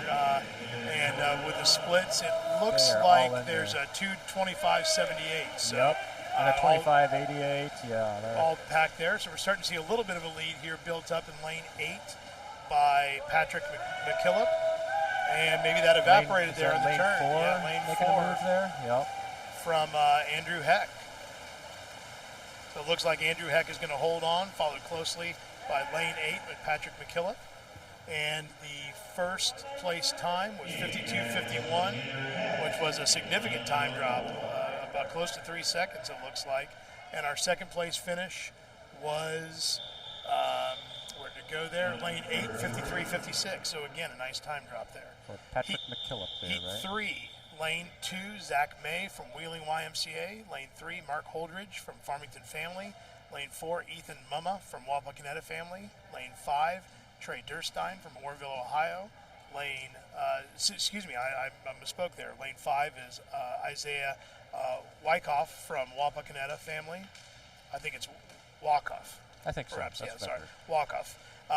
Number 6, Trey Durstein from Orrville, Ohio. Lane 7, Lincoln May from from Cuyahoga. Lane 8, Matthew Conaway from Louisville area. Lane 9 from Aiden Oak from Lima YMCA.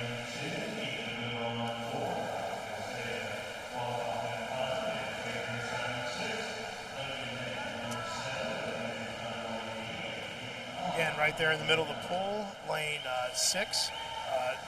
Nice turn from Trey Durstein from Orville. But there's certainly a lot of competition coming up here in lane 4, 5, and 7.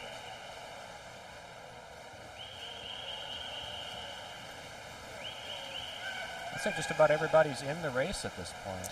They are.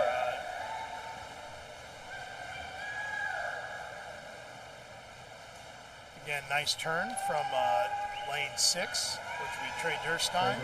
Yeah. It looks like the real race here is going to be for second place. Sure. They're going to close that distance on him a little bit, but looks like lane 4 maybe has just a little bit of an advantage. Ethan Muma. Yeah, So- that'll be lane 4 and second. So first place was, I lost my place here. Trey Durstein, Thank you. the 53.90. So heat number 4, lane 2 is Gabe Bossler-Kilmer from Worcester. Lane 3, Isaac Frank from Fort Meigs. Lane 4, Emmett Knudsen from Birmingham Family. Lane 5, Sam Hogue from Van Wert County. Lane 6, Nathan Riegel from Lake County East End. Lane number 7, Evan Yost from Wheeling. Lane number 8, William Gross from Greater Flint. And lane number 9, Ryan Jordan from Wapakoneta. Lane 2 is probably going to sneak up on some people. He's way outside there, and it might be hard to see them here in the middle lanes. That's another advantage of swimming in the middle lanes. You can see ideally the people nearest you and coming up on you from either side there. And this still looks like it's going to be a tight race coming off this final turn. We'll see. Originally, lane 2 was in first place just by a bit, but it looks like lane 8 is making a move here. making I a think big lane 8 move, has and got it. second is going to be very close. That's first place for William lane Gross. 8, William Gross. And second place was lane 6, Nathan Riegel. Nathan Regal. Congratulations to those two. Good job, guys. So here we go, coming into our 5th and final heat. There is a festival cut here. In lane 2, Jack Higgins, Birmingham Family. Lane 3, Isaac Anger from Elkins, West Virginia. Lane 4, Joris Bayman from Lake County. Lane 5, Seneca Otto from Beaumont County with a festival cut. Lane 6, Tyler Williams from Ridgewood Branch. Lane number 7, Evan Tack from Birmingham Family. Lane 8, Owen Guthrie from Elkins, West Virginia. And lane 9, Ethan Wojciechowski. Yeah.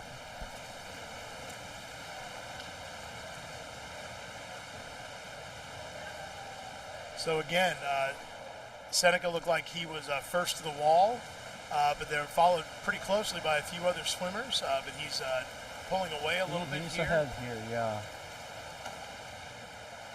And he stretched that lead out nicely to about a body length over the number 2 swimmers, who are all bunched together there. It looks like, again, we'll see how this turn goes, but it looks like Seneca is probably going to end up with first place, and the second place swimmer is going to be really, really tightly bunched. Again, The looks like festival possibly cut is 49.15 if we have anybody else in range of that. lane 2, I think, is going to sneak up there, although lane 4 was close. Lane 2 did take second place.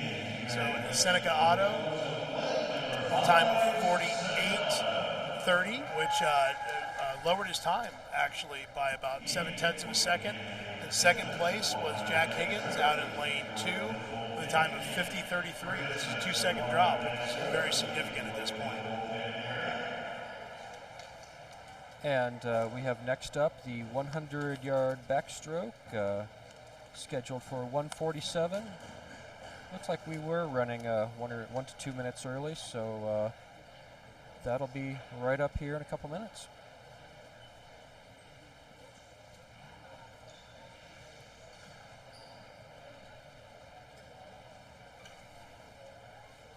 So I think the last results that we announced were the 100 fly. Was that correct? I don't remember if we had done the 50-yard breast or not. We That did do sounds the about 50-yard breast, yes.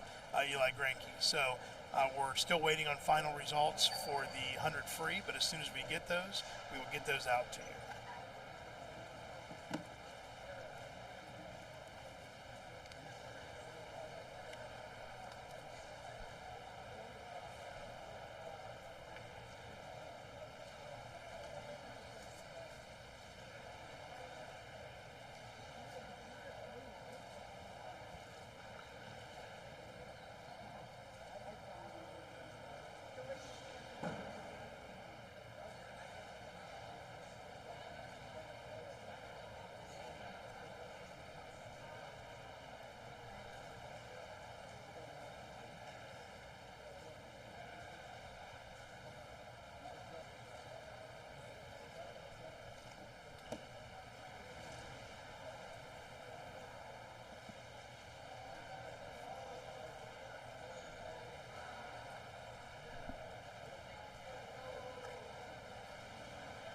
one of the things, Dave, we were talking about a little bit earlier was you had talked about tapering and those types of things.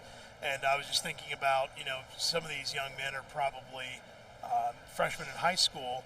And so depending on how their swim season went, there's a very good possibility that, again, in Ohio, I'm not sure how other states do theirs, the state competition for Ohio was back at the end of February. Yeah. So they, if they made the state swim meet, which is possible for some of these young men with some of these times, they would have had to taper for that swim meet, And get recover, back in game shape get back now. and maybe build a second taper for their league, and maybe a third taper. You just don't know how that all works. And so I'm sure as a coach, where you've got some of your swimmers that are pointed towards this meet, or maybe even if you have a swimmer that's perhaps a national swimmer, pointing for that meet, and then taking all these other events and other places they're swimming and trying to combine all those into one. That I'm sure that can be a pretty challenging job.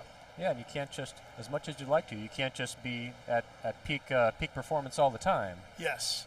And it's I think a lot of it is the hype and the pressure and the psyche of champs and then zones. It's a big deal getting there,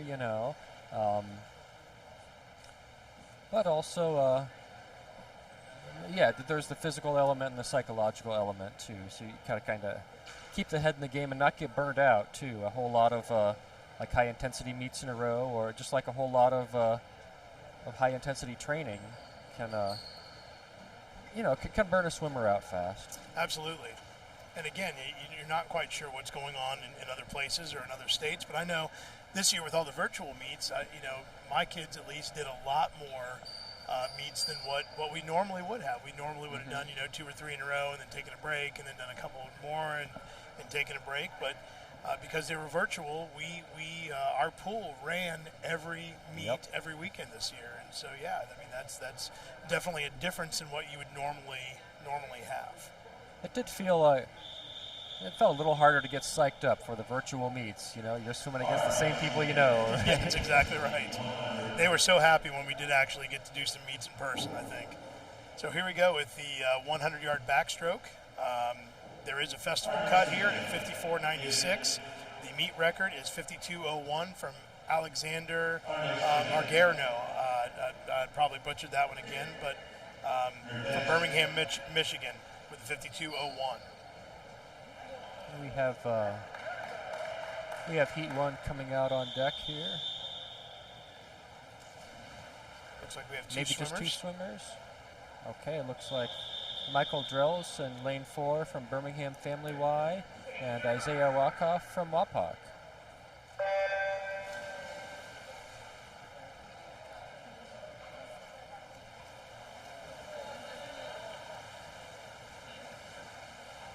And looking down the road, we do have 2 swimmers with festival cuts here that are swimming in our 4th heat, so then we'll be treated to a great race there.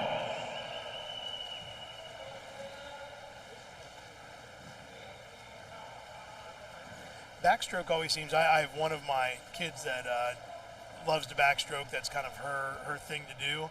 And backstroke, I think from a casual observer, looks, this is so easy. You get to breathe all the time. Sure. But there's a lot going on under the water there. Yeah. I don't know at what point in time I actually learned. And again, all you veteran swimmers out there are probably going to roll your eyes, but you might think that under the water those arms are going like windmills. Well. And if I were in the water and I would practically swim, that's probably the way I would do it. And I would probably need shoulder surgery pretty quickly.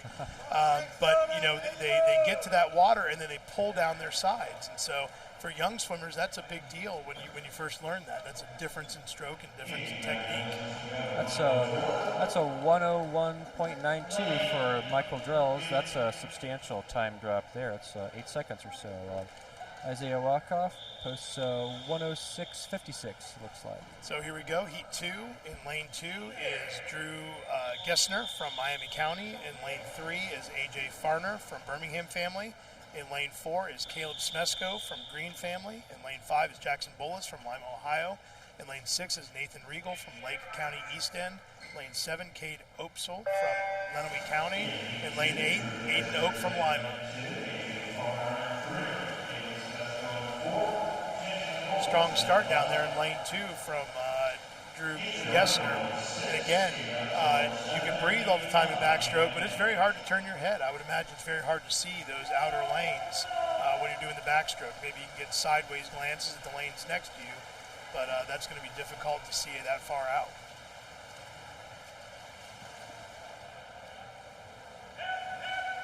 Good turns there. It's really hard to tell who's in first and then who's in second from this point in time. Looks like Jackson Bolus in lane 5, and in lane 7, Cade Opsel, and in lane 3, AJ Farner are kind of all pulling away a little bit here. Looks like first place is going to be finish, Jackson and AJ are going to come in here first and second in some order. Well, that's going to be really close. Okay, that's lane 3 in first. Just a AJ touch. Farner with a 1:00.14. Second place, Jackson Bolus with 1:00.24. It's a little bit of a time drop for him.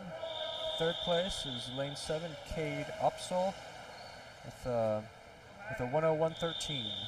So here we go with heat 3. In lane 2 is Ben Craig from Alliance YMCA. In lane 3 is Gabe Filbert from Union County YMCA. In lane 4, Michael Buchholz from Worcester, Ohio. In lane 5, Max Gottschalk from Fort Meigs. In lane 6, Tyler Williams from Woodwood Branch, Ohio. Lane 7, William Gross from Greater Flint.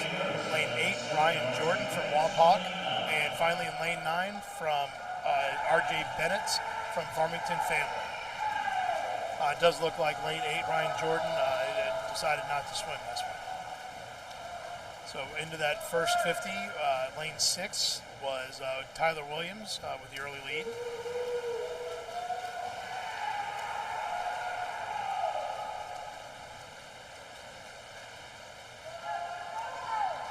We'll have to see if anybody can close down that distance, but a nice turn off the wall. Although he's got a lead from here. Yeah, in lane 7, William Gross really had a nice turn, but it doesn't look like he's going to be able to catch him. So first place looks like it's going to be Tyler Williams with that second place finish. Going to be really close there between lane 7, William Gross, and lane 9, RJ Bennett. And lane number 7, William Gross did manage to take the second place, and RJ took third. And here we go, our final heat for the 100 back, heat 404 in lane 2, Lincoln May from Cuyahoga. In lane 3, Evan Yost from Wheeling, West Virginia.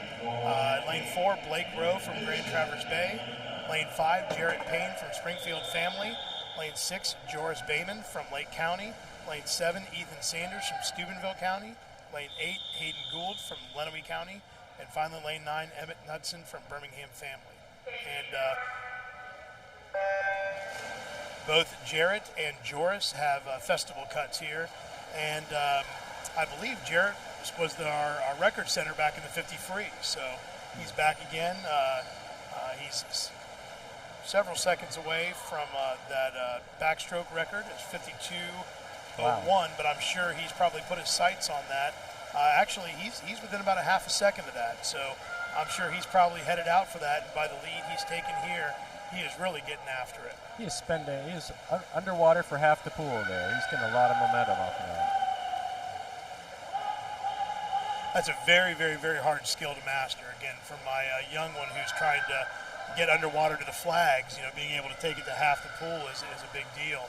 And he is going to be very, very, very close with this. 52.01 is the time he's shooting for, and he broke it by almost a second. That took a second off the record.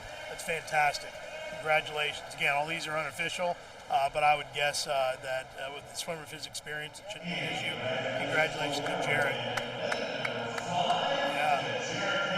And Joris Bayman came in second place with a time of 55.18. So we will get those official results as soon as we get them, but it looks like Jarrett is going to go home with at least 2 meet records from this meet today, which is very impressive. That's a 6-year-old record. The previous record, 52.01, set in 2015 by Alexander Margirio.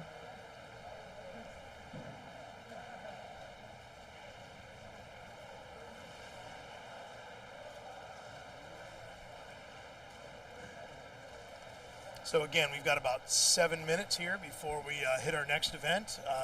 We'll see if we've got another highlight from yesterday's or from Friday's meets, and we'll take a look at that, and we'll be right back with you.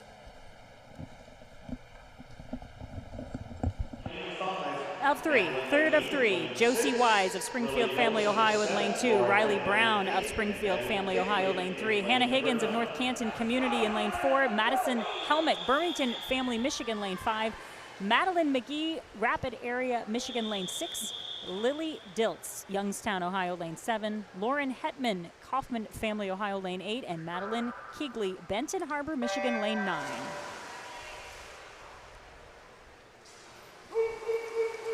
Very fast start. They're all grouped very, very, very close together. And you talked a lot about the underwaters, and you saw a lot of those a lot of the swimmers did stay underwater to that halfway point. And I have heard from other swimmers how valuable that is when you can really garner that underwater time.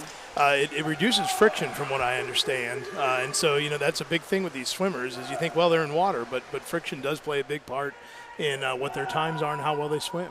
And speaking of times, 28.13 is the winning time, and that belongs to Madeline McGee. A time drop for her because she came in with a seat time of 28.62, so she had a time drop there. This is heat number 10. Final heat here. This is going to be a very fast heat. In lane 2, it's Annie Richters of Springfield Family, Ohio. Lane 3, Madison Helmick, Birmingham Family, Michigan. Lane 4, Lauren Ryle, Rapid Area, Michigan. Lane 5, Amy Pan, Farmington Family, Michigan. Lane 6, Sabina Bradford, Farmington Family, Michigan. Lane 7, Annabelle Nixon, North Canton Community.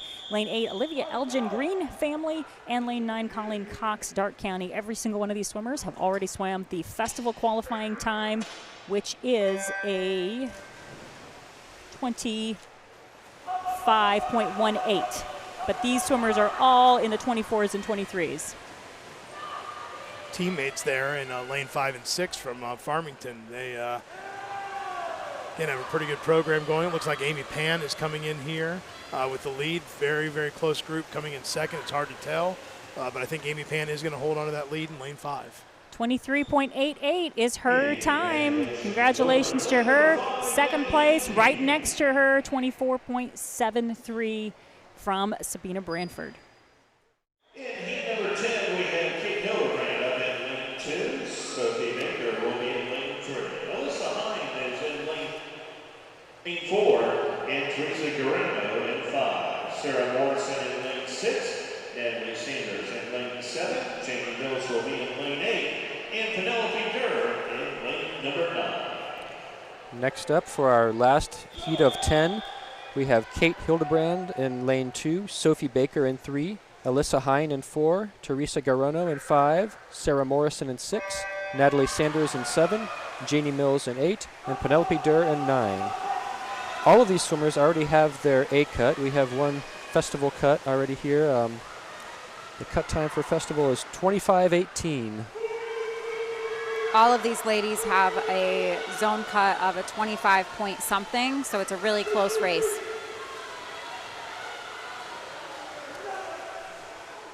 And in first place, that's lane 4, Alyssa Hine, with a 25:22.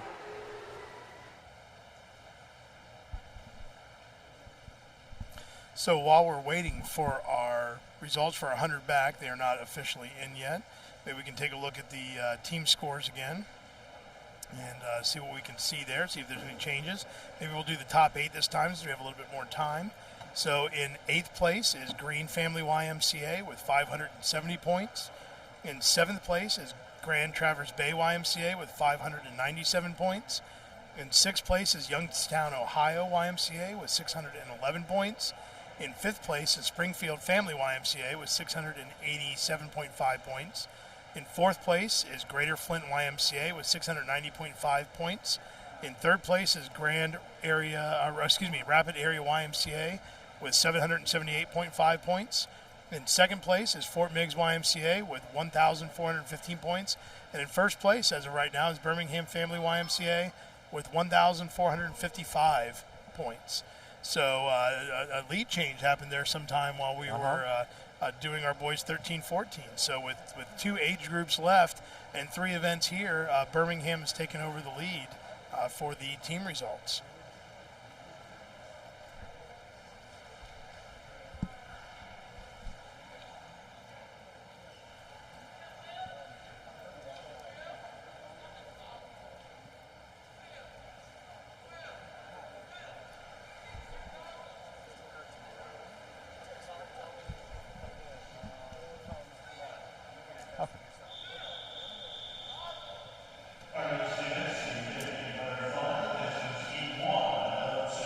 So here we go. 50 fly. 50 fly. 2 heats of the 50 fly. Again, not one that they normally swim. Heat 1 on the blocks here. We have Caleb Smesko from Green Family Y in lane 4. Owen Guthrie from Elkins, West Virginia Y in lane 5. Drew Gessner in lane 6 from Miami County Y. And Will Nair in lane 7 from Beaumont Center Y.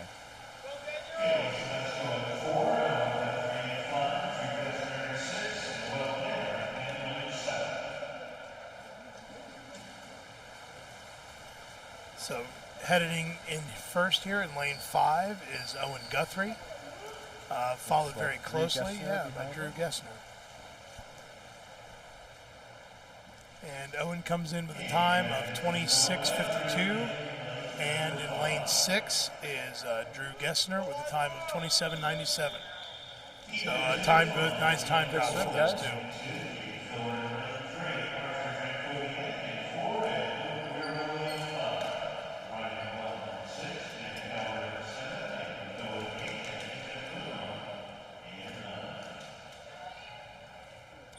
Okay, we have Heat 2 taking the blocks here. Heat 2 of 2. Ian Lowell from Beaumont Center Family Y in lane 2. Gabe Filbert from Union County Y in lane 3. Archer Jankowiak from Niles Buchanan Y in lane 4. Luke Veerville from Wapak in lane 5. Ryan Bloom from Ross County in 6. Matt Calvert from North Canton in 7. Daniel Coe from Lima in 8. And Ethan Mumma in lane 9 from Lancaster, Ohio. Strong turn, but it's going to be very tight between lane 4 and lane 5. I think lane 4, Archer Janikowski, I think just out-touched Luke Weirwilly from Wapakoneta. So 1 and 2 for those two athletes. 24.61 to 24.69, so just 0.08 of a second between them. Very, very tight race. Congratulations to all those swimmers.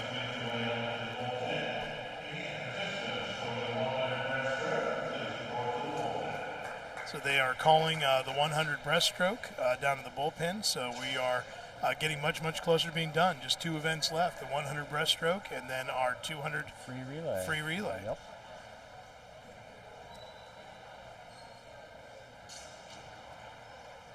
And they still have not finalized the results for the 100 backstroke yet, but we will get those to you as soon as they do.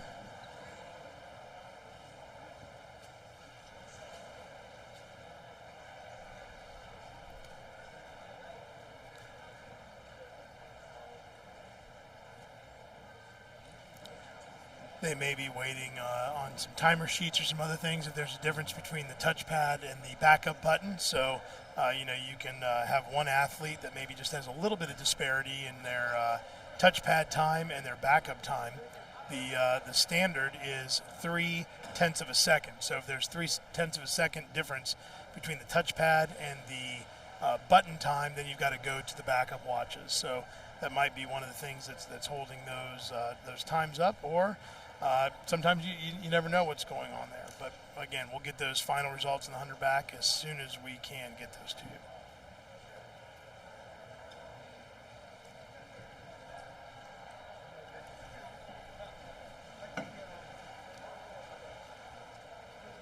And here we go. That is the 50 fly. So it's interesting, the 50 fly, the results updated before the 100 back did.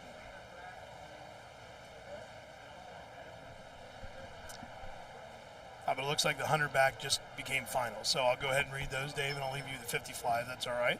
Super. In 8th place, this again is in the 13-14 100-yard back. In 8th place, Hayden Gould with a time of 58.90. In 7th place, R.J. Bennett with a time of 58.82. In 6th place, William Gross with a time of 58.72.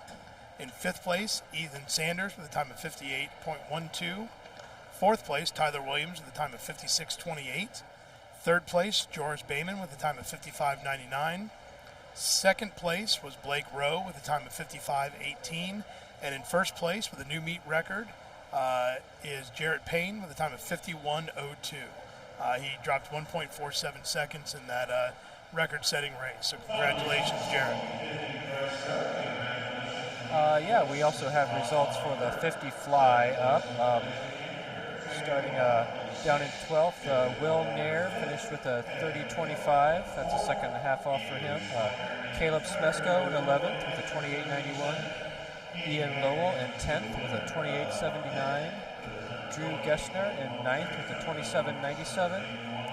Ethan Muma with a 27.54 in 8th. Daniel Coe in 7th place with a 27.40. Gabe Filbert in 6th place with a 26.98. Owen Guthrie in 5th place with a 26.25. That's a 2+ second drop for him. Matt Calvert in 4th with a 26.23. Ryan Bloom in 3rd with a 24.88. And Luke Vierville in 2nd with a 24.69. And Archer Jankowiak first overall with a 24.61. And that's also a 1.48 second drop for him too. So great race, guys.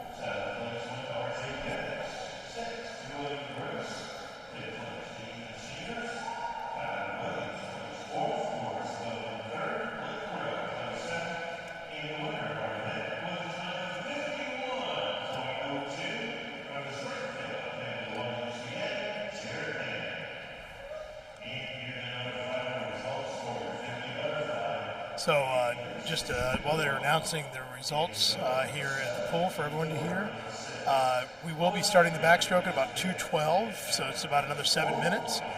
We'll probably just take a quick break here, and we'll come back and we'll watch that last individual event, and then we'll work into the 200 freestyle relay.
back. Are we? We are. All right.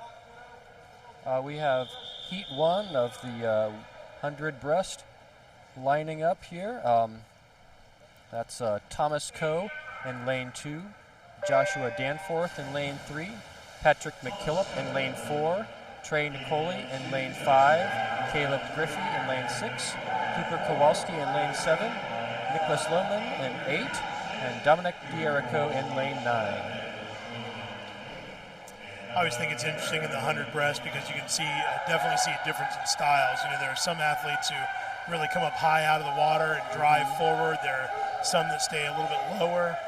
There are some that go long, stretching strokes, some that have a faster turnover. Here in lane 8, it looks like that is Cooper. Has that long, slow stretching style. Is that Cooper in 7 or Nicholas in 8? Nicholas in 8. Good call. Excuse me. Yeah, Nicholas in 8. And then towards the middle of the pool, you've got some that are maybe doing a little bit quicker turnover. But again, each individual athlete, it seems to work well for them.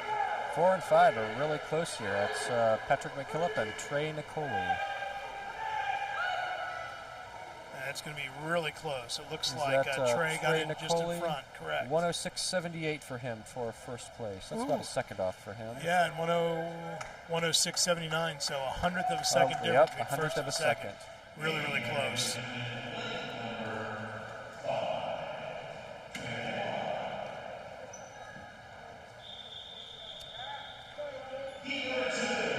Okay, heat 2, getting ready, taking the blocks here. We have Ethan Wasowski in lane 2, AJ Farner in lane 3, Archer Jankowiak in lane 4, Jack Hensley in 5, Luke Allward in 6, Sean Liu in 7, Mark Holdridge in 8, and Ethan Sanders in lane 9. Looks like Mark Holdridge is not swimming here in lane 8. Okay. All coming off the wall, they're pretty even. Those pullouts are extra important there when you're tied with people. It can give you a real advantage and springboard you forward. But again, you see some people with great pullouts, and that gives them a lead. And then you see some people that are really, really good between the walls, and that catches them back up. So right now, lane 7, Sean Liu looks like he has a lead headed into this last turn. But there are some people making up some ground on him. In lane 5, it looks like Jack Hensley is making up a little ground. So we'll see if Sean can hold on to this lead. 4 is making a push there. And 4 is as well with a nice turn. So Archer Janikowski, I think he was the 50-meter winner, if I remember correctly. Yeah, looks like 7. Sean Liu is going to hold on for first there. That's a 105.51 for him. That's a drop of over a second. Second place is lane 4, Archer Jankowiak. Third place is Jack Hensley in lane 5.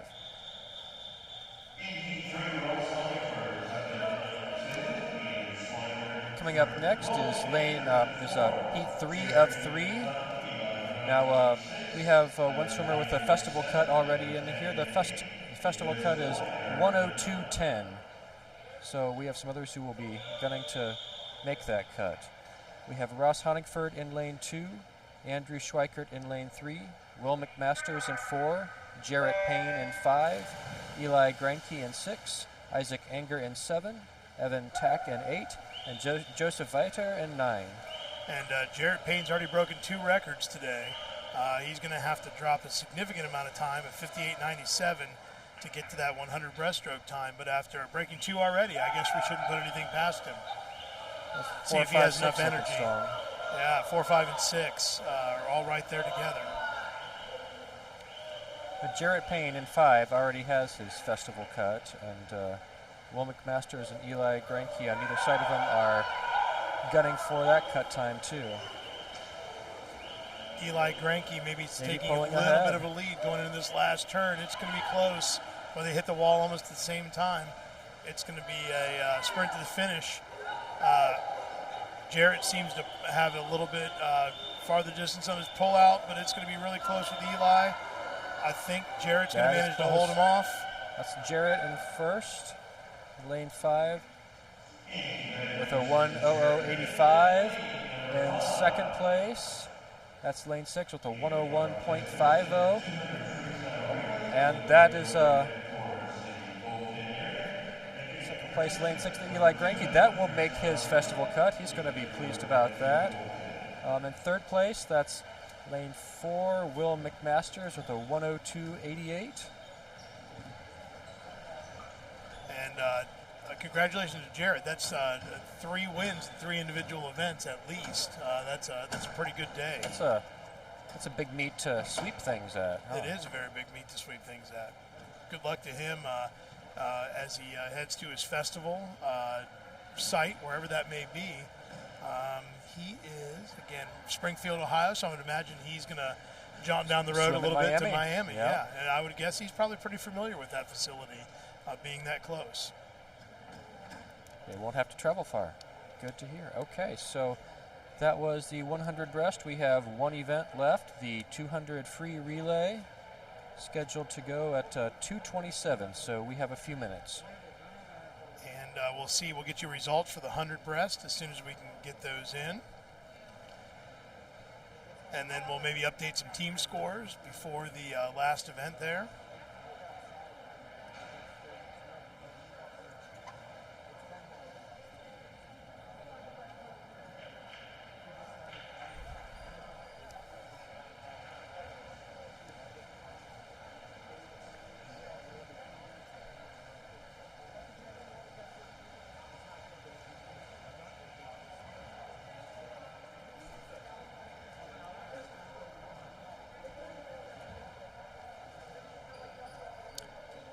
Pulling up the team scores, first and second are pretty close. I don't know if that's been going back and forth, but Birmingham Family YMCA at 1467 points and Fort Meigs at 1421. Very tight race. That's close. Following that, we have Rapid Area Y at 3, Springfield Family YMCA in 4th, Greater Flint YMCA in 5th, Grand Traverse Bay in 6th, Youngstown in 7th, Green Family YMCA in 8th, Farmington Family YMCA in 9th, and Lancaster and Fairfield YMCA will round out our top 10 there. So while we're waiting probably for this last event, we ought to say our thank yous. So, again, first of all, maybe to Bowling Green State University for allowing us to come and swim in their pool. Again, they had the option where many schools are closing their facilities to outside groups. Bowling Green has certainly welcomed us in and allowed us to use their facilities multiple times, which we're very appreciative of. And also to Fort Meigs YMCA. They stepped up. I don't believe that they were supposed to be the group that was hosting zones this year, but they stepped up with the All-Star meet. And again, we're willing to take on that responsibility and all that work. And this is my 3rd session, and they've done a fantastic job doing that. We should also thank all the coaches for continuing to spend their time with our swimmers. It's a long season. Our coach at Lisa's starts in September, and here we are, in March, and we're still going. And if you've got a festival swimmer, you're going to be working a couple more weeks in March still. All the parents, I know that there's probably a lot of you sitting in cars and parking lots right now. Hopefully had your lunch or maybe drinking coffee or maybe snoozing between events. But hopefully we really appreciate all your work getting your swimmers to these events, because that can certainly be difficult in these times. We got to thank Jeff Bolus and JT Oak today for being our behind-the-scenes video extraordinaires and sound extraordinaires. And thank Jeff for all of his time with the video processing. This is I don't want to say a hobby for him, but this is certainly not his full-time job, but it is something I think he enjoys it, though. I think he really does. I think he likes enjoy the it. equipment. I think he does too. We won't talk about whether his wife likes all the equipment or not, but I certainly thinks he likes doing these things. And I know he does it for multiple groups in his spare time, and we're very appreciative of that time that he has and works with that. And so it's been a good weekend for me. This will be my last time here. I know you're kind of the Iron Man. You're staying here all day to watch the 3rd group. Oh yeah, I will be with you for for the last session today. But you put in a couple of sessions yesterday, Jason. So Yeah, you've logged your own time. Here. Yeah, I've got had my 2 daughters yesterday and my son this afternoon. So again, hopefully we, or at least hopefully I haven't butchered too many names or offended too many people, and you've gotten at least some enjoyment out of this. And it's something that I will be talking to my kids and grandkids about, where the COVID procedure forced your dad/grandpa to talk commentary about swimming, where all he'd ever done before were track meets and football games. So it certainly has been a different scenario. Not like any of that is unusual. It's just part of, having kids and doing things. So it's new problem solving. Here is a thing you've never done before. Learn how to do that. You have 20 minutes. Go. Yes, right? I think that year has been, this past, 18 months has been like that for a lot of things. Both you and I are teachers. You're at the university level and I'm at the high school level. But I think we've gotten more used to that. Oh, everything is changing. You've got 20 minutes, go. And everything's different. Figure it out as you go. So be planned for every possible thing, and then all the things that you can't know that will go wrong. Yeah. Absolutely. So, yep. Absolutely. So again, I guess that's the big thing that I've taken away from this year is we've been very, very fortunate to be able to do all the things that our kids normally do, even if they've been in completely different and unusual ways. So.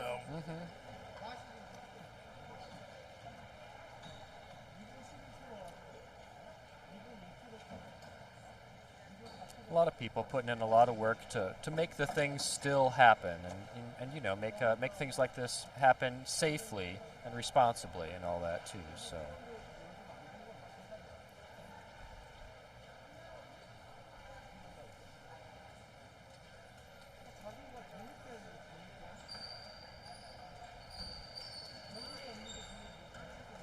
let's check here and see if they've gotten those finals in the 100 breaststroke yet. Still, at least in my mind, it says they're still waiting, have not finished yet. So hopefully here before we get done, I'm not sure if they're waiting on some timer sheets or whether they have something they still have to discuss, but it's hopefully will get put up here before too long. nothing new on this end though. Coming soon.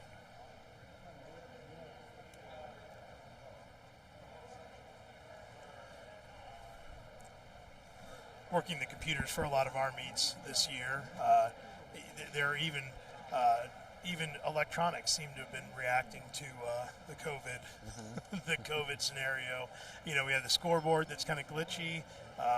You know, we had some issues with, you know, getting Meet Mobile to update at times, and sure. so it's.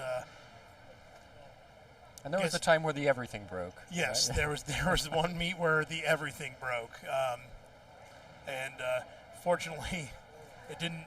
Once we got it fixed, it kept working. But yes, that was an uncomfortable 20 minutes when when everything went down. Was that only 20 minutes? Because it felt a lot longer actually. It felt more like hours. But yeah, I think it was only about 20 minutes. And the comments that I got were, "Oh, we didn't even realize anything was broken. We just thought we were taking an extra long break between events." And I said, "Well, that is." Good. Fantastic. Yeah, fantastic. Well, you did a fantastic job of managing that, Jason. There was nothing I could do about it, but I was getting texts like, "What's taking so long? What are you people doing?" I'm like, everything broke. Settle down.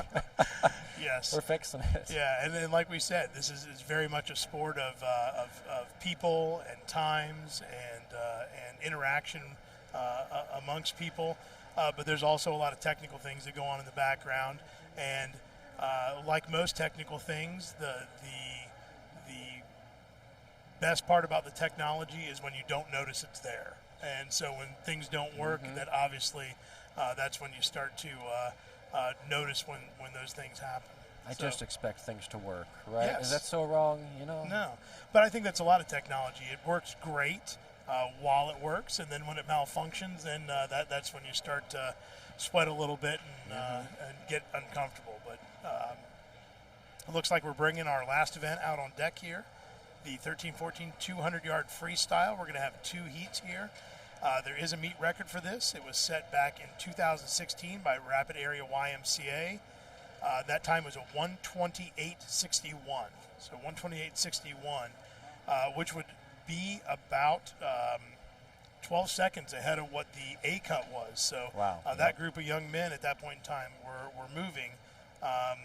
It's about 9 seconds faster than our fastest seed time here. So if we see something that's similar to that, that would be That would be impressive. pretty impressive accomplishment.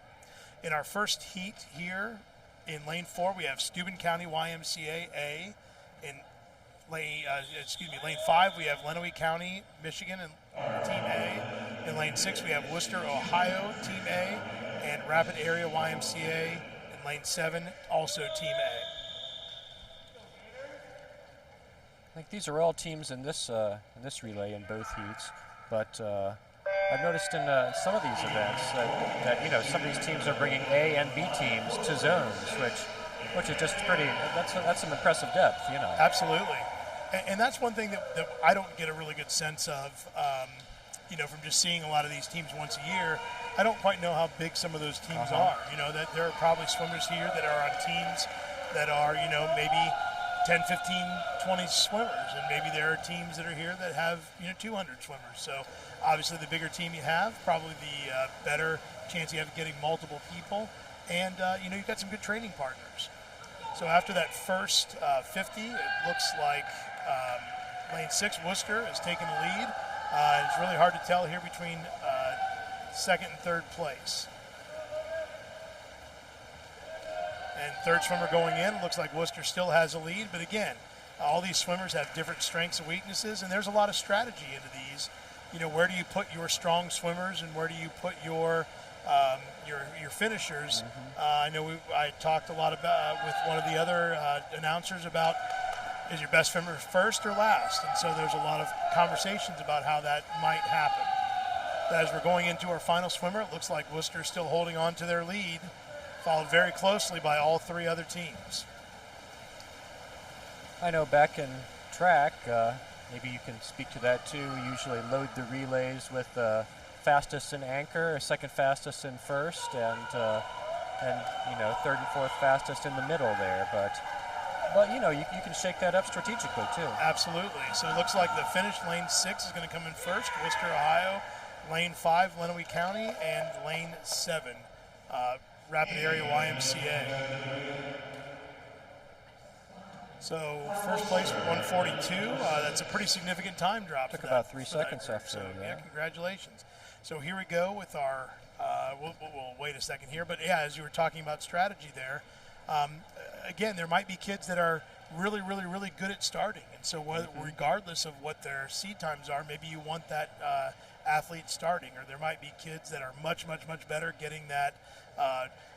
I call it a running start off the board, sure. Off the block, excuse me. The relay start is a little different than the standard block start. And maybe some kids, like to swim in front or like to swim from behind. So I think you've got to know your team a little bit there. Absolutely. When you're setting those things up as a coach. Yeah, I always, as a track coach, when I would work with the sprinters, I always like to have my fastest runner last, but I'd always put my most dependable one first, because in track, much like in swimming, if you're first swimmer, I don't even want to say the words, but if something bad happens in that first swimmer, or if you have somebody who's fast but inconsistent. Yeah, then you can have some issues throughout. So we're getting ready for our last heat of the day. And we have a full pool, I believe, unless some team decides to drop out. But in lane 2, we're going to have Fort Meigs, A team. In lane 3, we're going to have Lake County East End, A team. In lane 4, we're going to have Lancaster and Fairfield, A team. In lane 5, Beaumont Center Family YMCA, A team. In lane 6, we're going to have Wapakoneta Family YMCA, A team. Lane 7, Lima, Ohio, A team. In lane 8, Birmingham Family, A. And finally, in lane 9, Greater Flint, A as well. So, again, fastest heats in the middle. Beaumont Center is coming in at 137.30, and Wapakoneta Family Y is coming in at 138.16. So, it should be a very, very entertaining race, and I think we should see a good one for our last race of the day. Our next event, Heat 2, is in Fort Division 2, Lake County Eastern 3, Lanesburg 4. Beaumont, Union 5, Wapakoneta 6, Lima Family 7, Birmingham 8. Flint will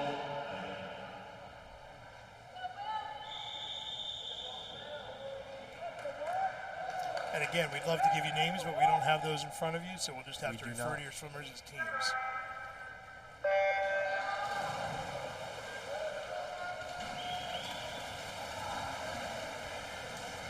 So lane 6, which is Wapakoneta Family YMCA, out to a very quick start.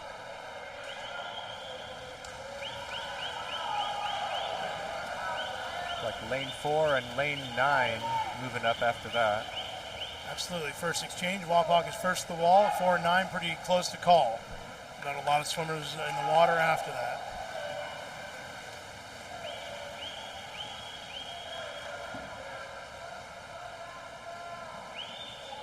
Making up a lot of ground out here in lane 9 is Greater Flint.